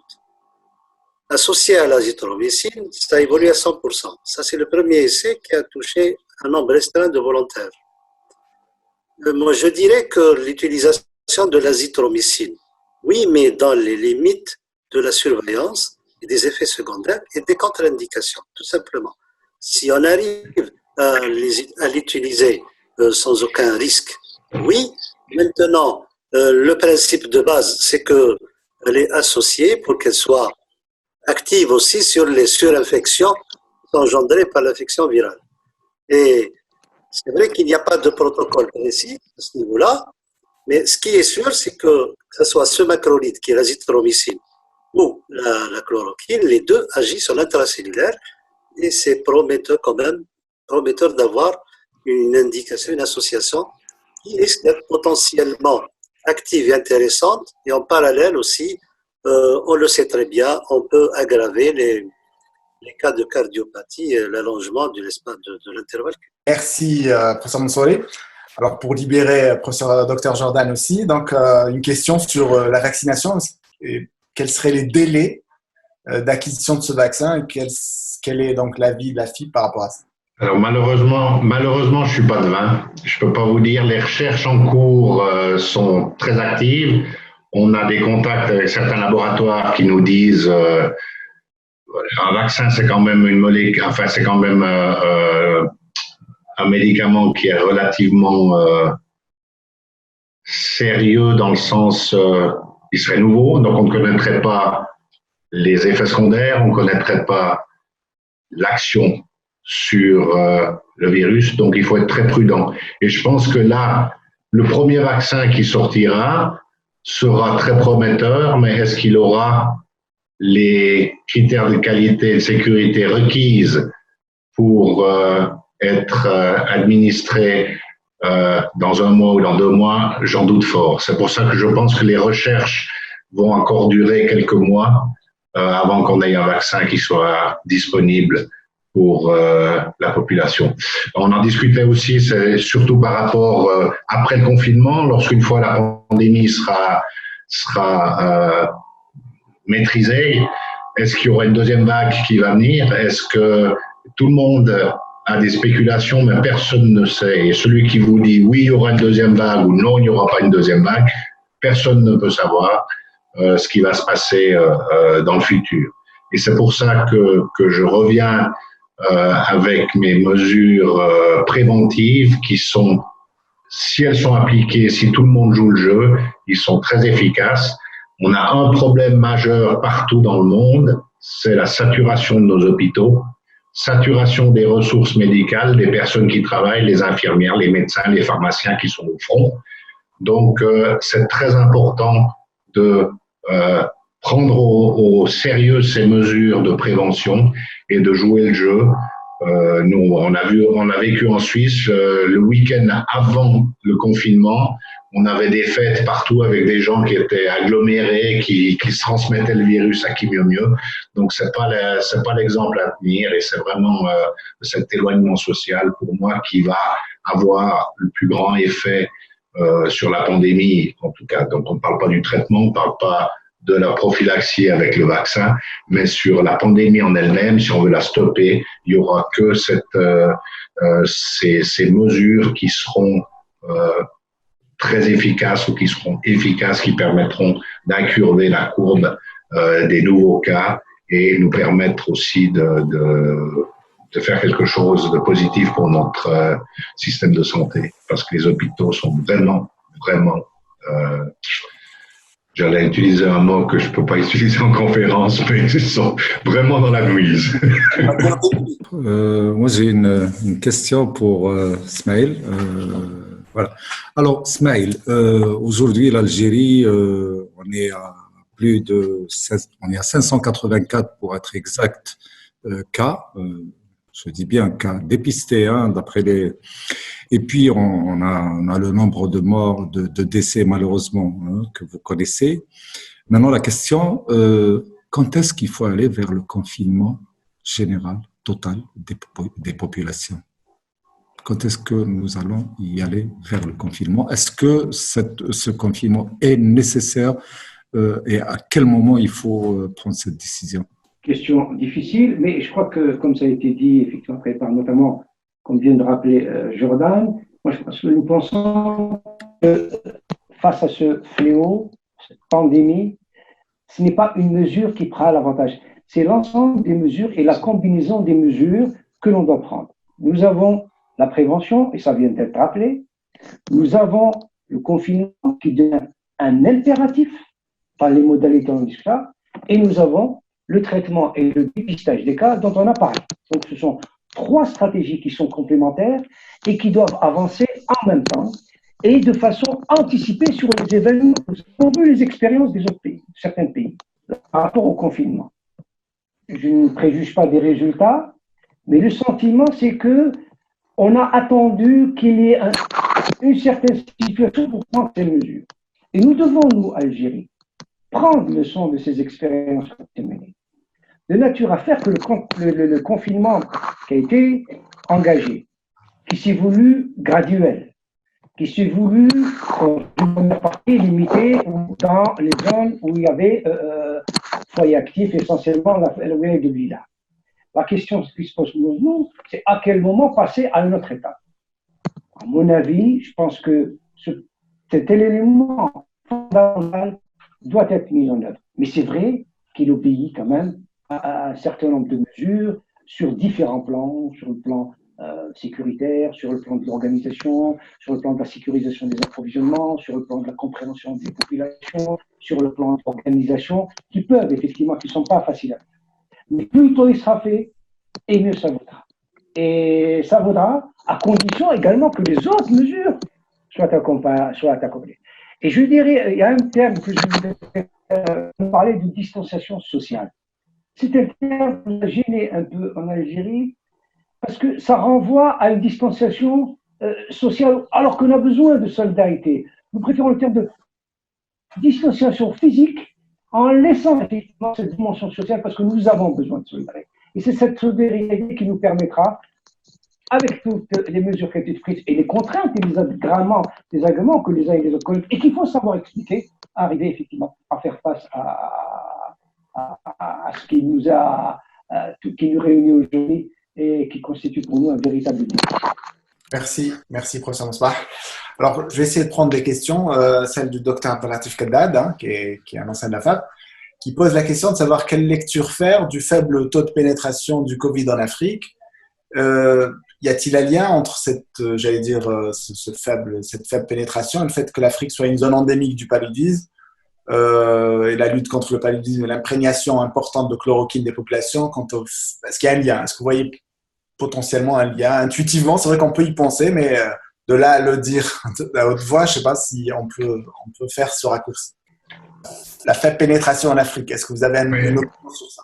Alors, c'est dommage, c'est juste un jour trop tôt parce que j'aurai demain une conférence avec l'OMS sur la situation en Afrique du Sud et leur expérience avec la lutte. Donc, l'Afrique du Sud est quand même aussi touchée par le Covid. Vous avez aussi certains pays d'Afrique centrale qui commencent à avoir les premiers cas. On ne sait pas si ce sont des cas qui ont été importés ou bien si ce sont des cas qui sont développés dans le pays. On n'a aucune idée pour l'instant. Donc, ce que je peux faire, c'est après cette conférence, je vais leur poser la question et je vous transmettrai pour que vous puissiez répondre à la personne qui a posé cette question.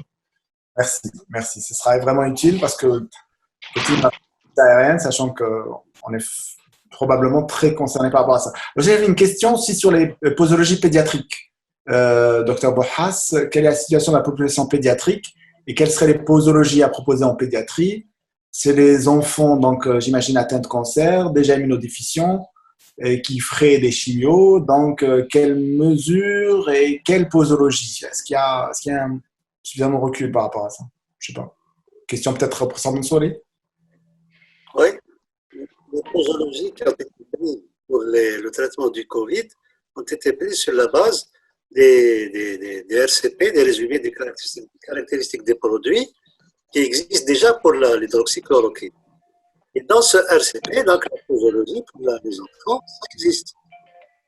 Là, on parle de la dose à utiliser chez l'enfant. Les doses utilisées chez l'enfant en pédiatrie, c'est les 200 mg. On n'excède pas 200 mg.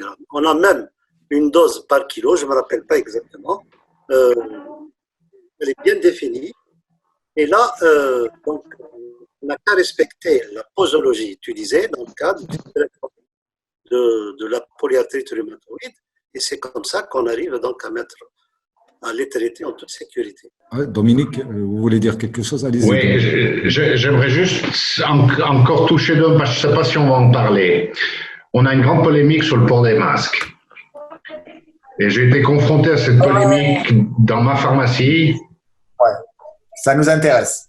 Oui, j'ai été confronté à cette polémique dans ma pharmacie parce que c'est vrai que tout le personnel, toutes les collaboratrices qui travaillaient avec moi étaient anxieuses et voulaient porter ce masque, etc. Donc, on a eu des grandes discussions avec l'OMS, on a eu des grandes discussions aussi avec les hôpitaux et les médecins pour savoir si vous gardez les distances. Donc, on a organisé la pharmacie en deux équipes, une équipe qui travaille une semaine pendant que l'autre est à la maison et l'autre qui travaille.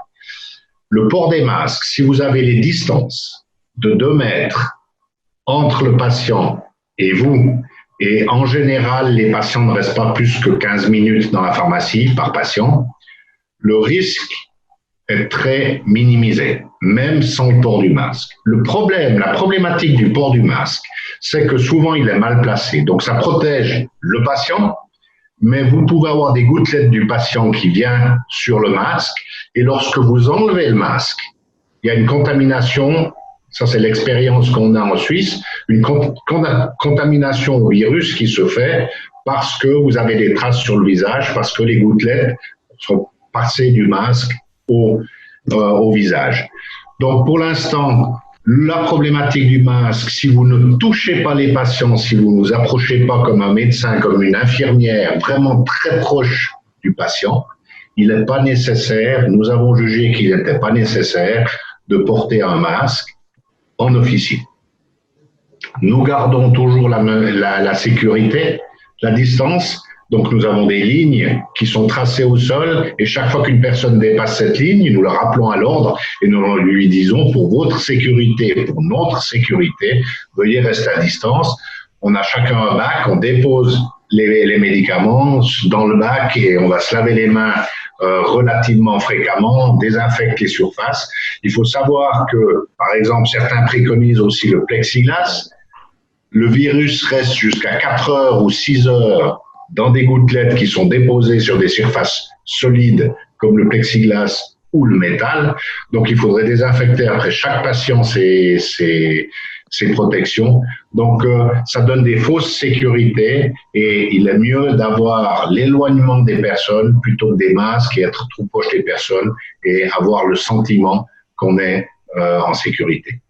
Voilà, ça c'était la chose importante. Et la deuxième chose importante que j'aimerais dire aussi ce soir, c'est d'abord un grand merci à tous les pharmaciens d'officine, hospitaliers et laboratoires qui travaillent encore malgré le danger d'être exposé ou les risques d'être exposés à ces patients. Il est important de prendre conscience que les pharmaciens d'officine assurent quand même l'accès aux médicaments pour tous les autres patients. On parle aujourd'hui que du Covid, mais nous avons tous les patients chroniques qui sont des personnes à risque. Et beaucoup de pharmaciens proposent des livraisons à domicile, proposent beaucoup de solutions pour que ces personnes à risque ne soient pas mises en danger avec le virus. Et la deuxième chose, c'est aussi le triage des pharmacies. Combien j'ai eu de personnes qui arrivaient avec un rhume et qui demandaient qu'est-ce que c'est, est-ce que c'est le Covid, surtout au début, hein, est-ce que c'est le coronavirus? Et là, vous avez beaucoup de pharmaciens qui ont un rôle à jouer pour ce triage et il faudrait aussi que gentiment les gouvernements prennent en compte ce fait que les pharmaciens fassent partie aussi de cette chaîne d'approvisionnement du médicament pour tous les patients en état de pandémie également et qui contribuent à garder le système en place. Donc, merci à tout le monde pour le travail que vous faites.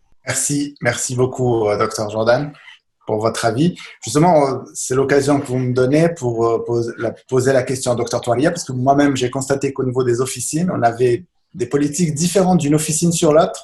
Alors, j'avais constaté, par exemple, sur l'officine de mon quartier, pas aller très loin, qui, pendant 2 jours, avait appliqué la politique de mettre carrément une table à l'entrée de l'officine, c'est-à-dire qu'aucun patient ne rentre.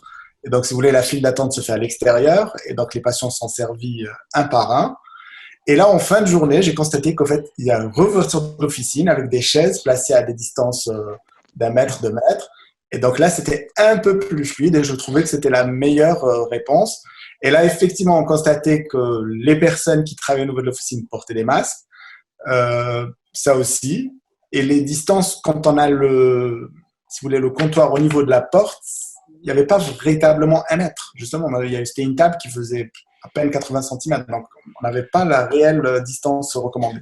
Donc, je trouve quand même qu'il faut trouver peut-être une procédure unifiée qui accorderait du moins tous les moyens de protection. Alors, j'ai une question pour toi, Ria, qui nous vient d'un d'un auditeur. Hein. Alors, aujourd'hui, l'hydroxychloroquine est une molécule vendue en officine, mais suite à l'épidémie, les stocks ont été réservés au milieu hospitalier, donc en Algérie, au détriment des malades chroniques, lupus, polyarthritiques, qui n'arrivent plus à trouver ce traitement, avec risque de dégradation de leur état de santé, avec risque de perte d'organes, en l'occurrence le rein pour les lipiques. Donc la question, à quand la remise sur le marché de cette molécule pour les malades chroniques, car ça devient peut-être pour eux très urgent. La politique actuelle n'est pas adaptée, car protéger les malades déjà sous plaquenil. Dans ma famille, donc, il y a 2 personnes souffrant à travers les médicaments. Ils seront bientôt sans traitement. Donc, c'est en lien en fait avec la réquisition qui a été faite. Bien que j'ai cru comprendre que cette réquisition des stocks n'a pas affecté les officines, elle a été faite au niveau des distributeurs et je crois l'industrie. Mais au niveau des officines, il n'y a pas eu de réquisition des stocks, si j'ai bien compris. Hein. Intervention du ministre. À vous la parole. Merci pour la question. C'est vrai que c'est une question qu'on a abordée à maintes reprises, effectivement. Je reviens très rapidement, si tu permets, Yacine, sur les mesures prises par les officines. C'est vrai que nous en tant que président du Conseil de l'ordre des pharmaciens, nous avons communiqué sur cela, hein, sur les mesures de protection à prendre, effectivement. Donc, nous avons recommandé aux pharmaciens, selon leurs possibilités, selon leurs moyens et les espaces qu'ils ont à l'intérieur de leur officine, de faire rentrer par 1, par 2 les patients et de les organiser aussi, même à l'extérieur de la pharmacie, pour qu'ils respectent les distances requises, soit 1 mètre minimum. Et voilà. Donc, mais aujourd'hui, effectivement, on a constaté certains phénomènes. Effectivement, ils mettaient carrément des comptoirs à la porte. Bon, on reviendra sur ce sujet, on va communiquer davantage sur ce problème. Maintenant, la question sur la disponibilité ou la non-disponibilité de l'hydroxychloroquine aujourd'hui en officine, c'est une réalité, c'est une question que nous avions abordée à la fois avec pas loin d'aujourd'hui, avec le ministre le délégué à l'industrie pharmaceutique et également avec les différents directeurs de santé de Wilaya. Alors, il faut savoir que vous avez dit effectivement que les stocks existants les stocks chez les producteurs ont été réquisitionnés. Donc jusqu'au jour d'aujourd'hui, il y a un seul producteur en Algérie qui produit de l'hydroxychloroquine. Donc il faut savoir aussi que l'hydroxychloroquine habituellement c'est un médicament qui ne sortait pas beaucoup. Donc on n'avait pas vraiment une forte rotation sur cette molécule.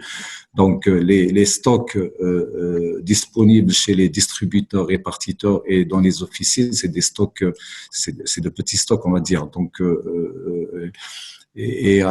au début de l'épidémie du coronavirus, il y a eu une réquisition effectivement, et il y a eu des achats au niveau. Il faut le dire, la réalité, il faut la dire. Il y a des personnes qui se sont présentées dans les officines pour acheter l'hydroxychloroquine, au cas où.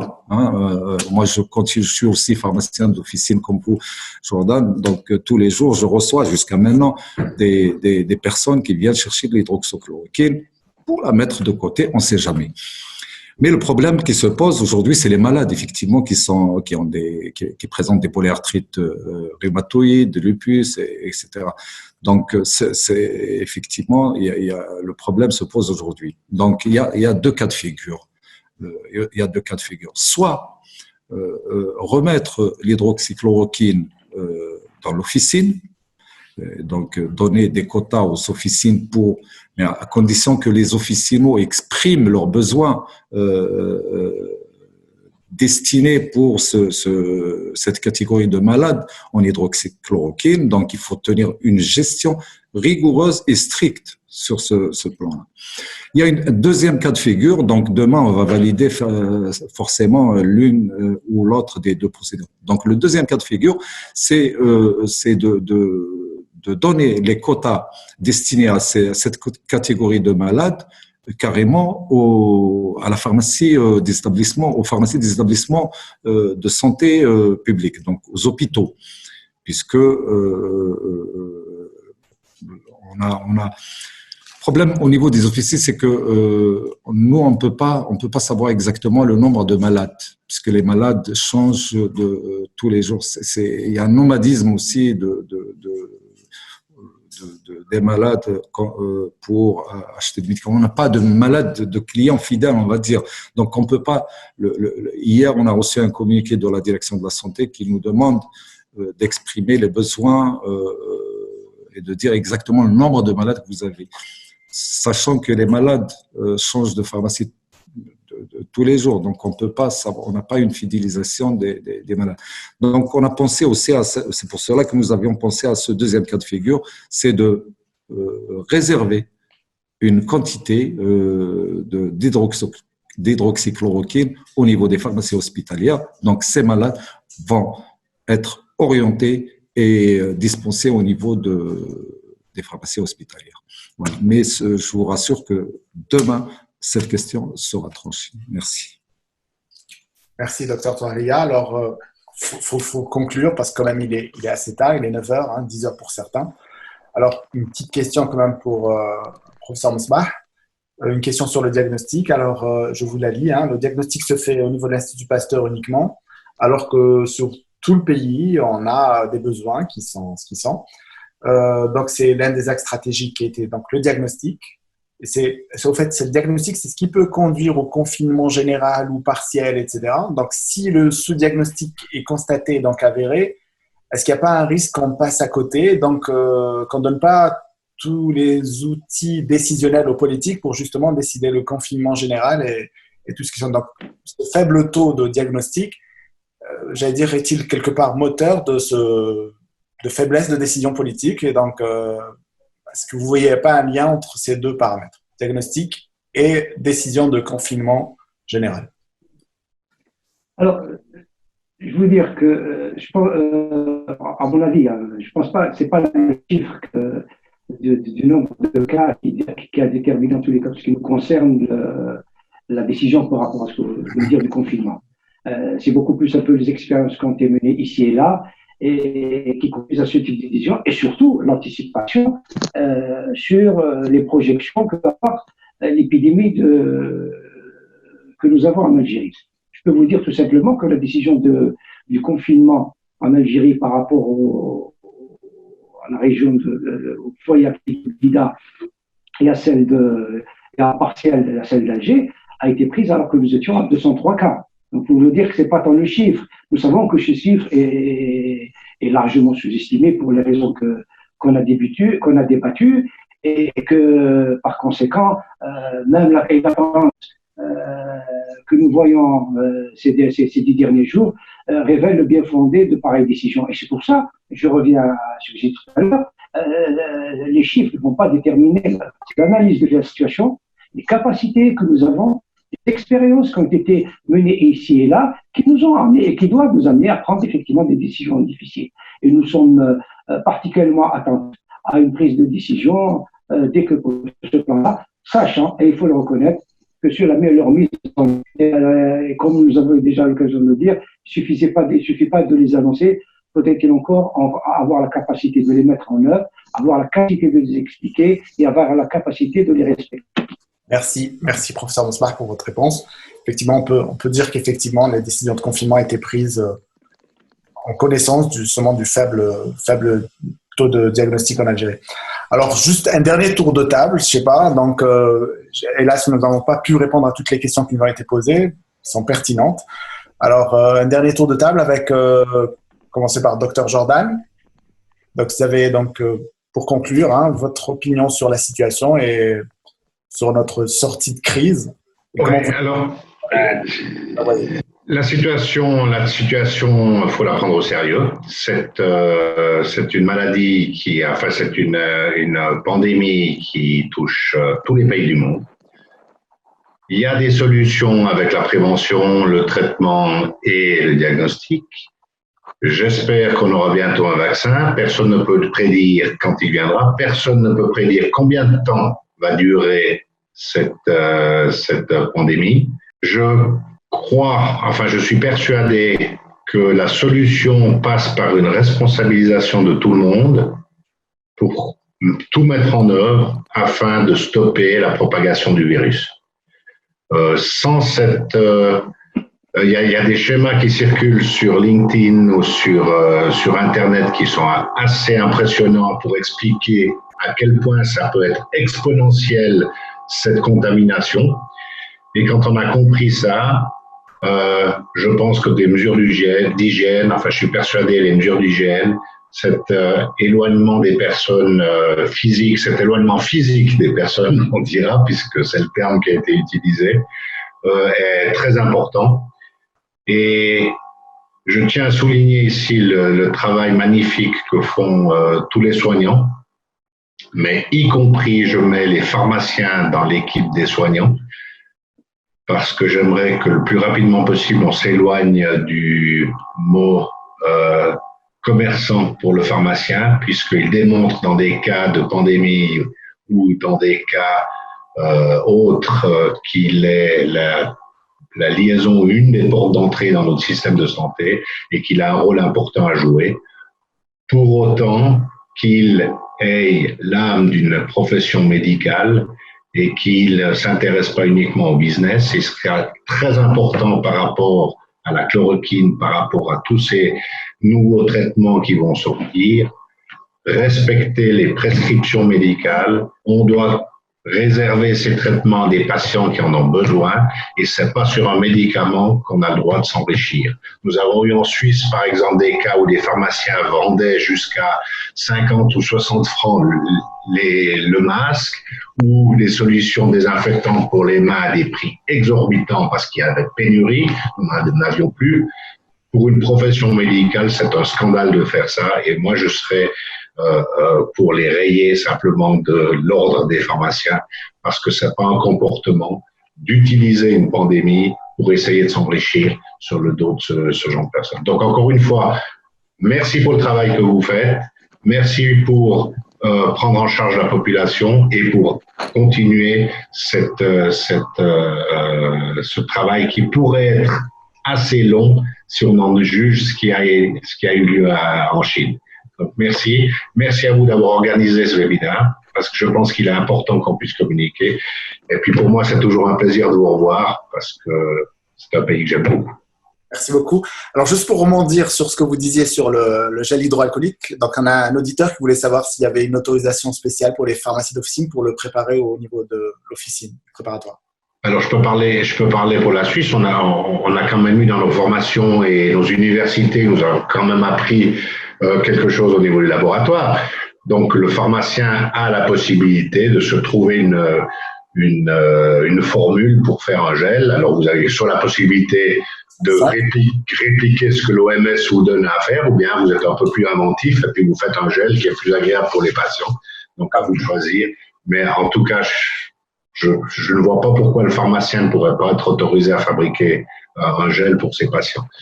Peut-être toi, Ria, tu peux donner une précision par rapport à l'Algérie. Parfait, merci. C'est ce que je voulais entendre de votre part. Alors, professeur Moussori, pour conclure. Merci. Donc, d'abord, le gel hydroalcoolique peut être assimilé à un produit officinal. Ça revient au pharmacien de le fabriquer. C'est un antiseptique, tout simplement. Ça, c'est pour le gel. Pour le diagnostic, il est évident que pour assumer un petit peu le rôle de la santé publique et apporter un élan supplémentaire pour contenir cette pandémie, il est évident d'y aller progressivement vers un diagnostic massif. Mais pratiquement, il faut les moyens. Il faut la mise en place de manière progressive. Donc, comme ça a été dit par mon ami professeur Msbah, on s'intéresse actuellement aux personnes hospitalisées qui sont symptomatiques. On élargit jusqu'à ce qu'on peut y aller très loin dans le diagnostic. Les experts travaillent actuellement sur la validation des techniques sérologiques et des techniques par ELISA par rapport au gold standard qui est la PCR. En parallèle, je vous informe qu'en Algérie, on est en train de mettre en place des points de dépistage dans tous les coins du pays. Et j'annonce donc, vous avez vu sur les médias le centre de Ouargla, Constantine opérationnel, Oran opérationnel, ça sera renforcé. Annaba, il sera opérationnel la semaine prochaine. Alger aussi renforcé par d'autres équipements. Donc ça, je parle de la PCR. Et le Tizi Ouzou aussi, oui. Et pour la sérologie, eh bien la sérologie, elle est en cours de validation. On reçoit déjà des échantillons maintenant. Il y a des tests qui sont injectés dans les laboratoires. Il y a un algorithme de décision en matière de diagnostic. Là, il y a une place au diagnostic sérologique. Pour conclure, il est clair que les mesures d'hygiène, d'asepsie, de désinfection, de confinement sont très importantes et un petit peu le premier levier si on veut contenir la pandémie. Et ces mesures d'hygiène, moi j'insiste sur un seul point. Je rappelle au passage que nous avons des habitudes en temps normal de toucher au volant de la voiture, de toucher à son smartphone, de toucher à son PC, de toucher à son bureau, de toucher un peu partout. Et là, le souci, c'est qu'on ne se rend pas compte qu'on peut avoir ce virus dans la main et le disséminer sous les équipements. Et maintenant, s'il reste vivant 6 heures, soyez sûr que dans 6 heures, vous serez contaminé. Ce sont ces habitudes qui restent délicates et difficiles à mettre en œuvre.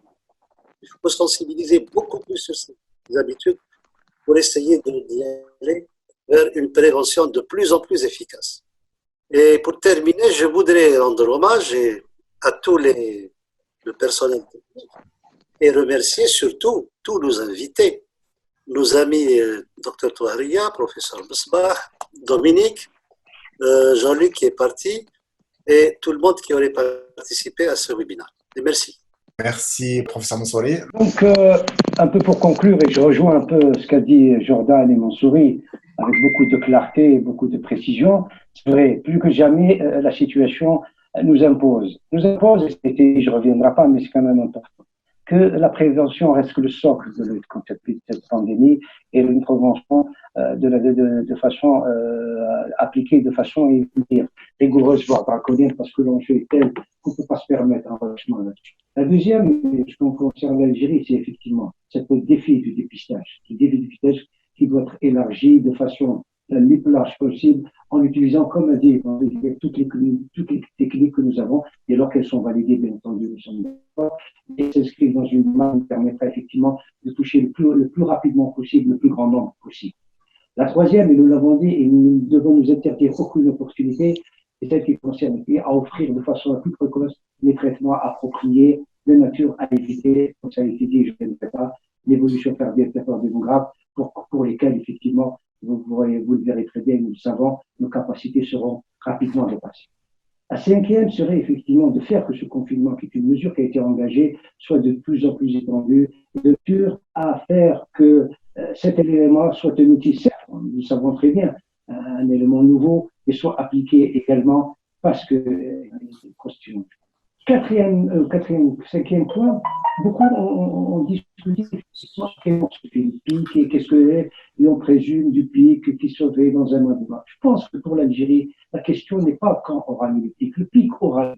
C'est comment faire que ce pic soit le plus faible possible, le moins élevé possible. Et là, nous devons être tous comme ça a été dit. Et puis une question que nous ne devons pas oublier. C'est vrai que la pandémie n'a pas montré que l'enfant était atteint dans une des proportions qui apparaissent importantes. Mais en même temps, nous ne pouvons pas négliger cette catégorie de population.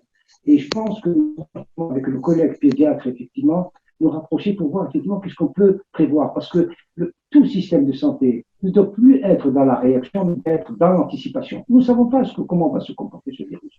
Et nous devons d'ores et déjà réfléchir sur la population de cette tranche de population, même si pour le moment, et heureusement d'ailleurs, elle n'apparaît pas comme étant ayant payé un lourd tribut, sachant que malheureusement, la plupart des maladies infectieuses, ce sont les enfants qui ont toujours payé le plus lourd tribut.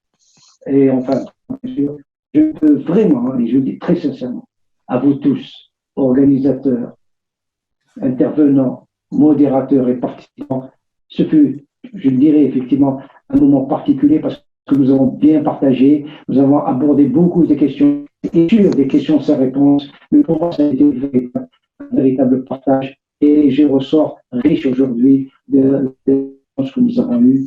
Et encore une fois, merci à vous tous. Merci, professeur Msbah, pour ces mots très touchants. Donc, sans plus attendre, je donne la parole au docteur Touahria pour nous conclure aussi et répondre au docteur Jordan pour sa question de tout à l'heure. Ah oui, merci Yacine. Tout d'abord, je tiens à remercier l'ensemble des intervenants, Jordan, Arosso qui nous a quittés, qui nous a remerciés, professeur Mansouri, professeur Msbah et toi-même Yacine, donc pour avoir organisé, et notre ami Redouane Souelmi, qui pour avoir organisé ce webinaire qui est très très riche et comme l'a dit mon ami Ismaël, et ça nous a permis donc de partager et de tirer vraiment des avantages et donc de profiter de ce partage. Voilà, et sinon pour le reste, tout a été dit par nos amis intervenants sur les questions d'hygiène. Moi, j'insiste sur cela. Et pour mon ami Dominique, effectivement, le gel hydroalcoolique en Algérie, il y a beaucoup de pharmaciens d'officine. Hein, tous ceux qui font des préparations officinales ou préparations magistrales le font aujourd'hui. Mais c'est vrai que nous avons un petit souci de produits chimiques, notamment le manque d'alcool, le manque d'oxygène, le manque de glycérine. Donc, nous sommes confrontés à cela, mais bon, on en fabrique quand même au moins pour satisfaire le peu de clientèle, enfin, une partie de la clientèle et notre personnel. Hein, parce qu'il faut savoir aussi, tous les pharmaciens d'officine aussi, aujourd'hui en Algérie, mettent à la disposition de tous les clients qui pénètrent dans nos officines donc du gel gratuitement pour les désinfecter avant leur entrée dans l'officine et à leur sortie de l'officine. Voilà, merci pour tous et bonne soirée. Merci beaucoup, Dr Touahria. Donc, je veux à mon tour remercier tous les conférenciers qui nous ont apporté beaucoup de données. Je commence par professeur Mansouri, professeur Msbah, professeur Arosso, Dr Jordan, président de la FIP, le Dr Touahria, président du Conseil national de l'ordre des pharmaciens. Je veux aussi remercier celui qui exerce dans l'ombre, derrière, dans les coulisses, Redouane Souelmi, pour son excellente préparation de ce deuxième webinaire, hein, qui est à 100 crédits, lui aussi. C'est son deuxième. Et je veux encore une fois m'excuser au nom du professeur Gigi, qui aurait aimé être parmi nous ce soir, mais qui justement est engagé dans le processus de diagnostic qui doit être renforcé sur Alger. Je sais qu'à Mustapha, il est question qu'il le fasse, à Bni Messous, en l'occurrence, là où il se trouve. Je pense qu'il y a un deuxième plateau technique qui doit être installé là-bas, donc il est engagé sur ce projet. C'est pourquoi il s'excuse d'avoir pu nous rejoindre, donc il est retenu au niveau du service pour le faire. Encore une fois, merci à tous et à très vite et au prochain webinaire. Merci à vous. Au revoir. Bonne soirée. Au revoir. Bonne soirée à tous. Au revoir.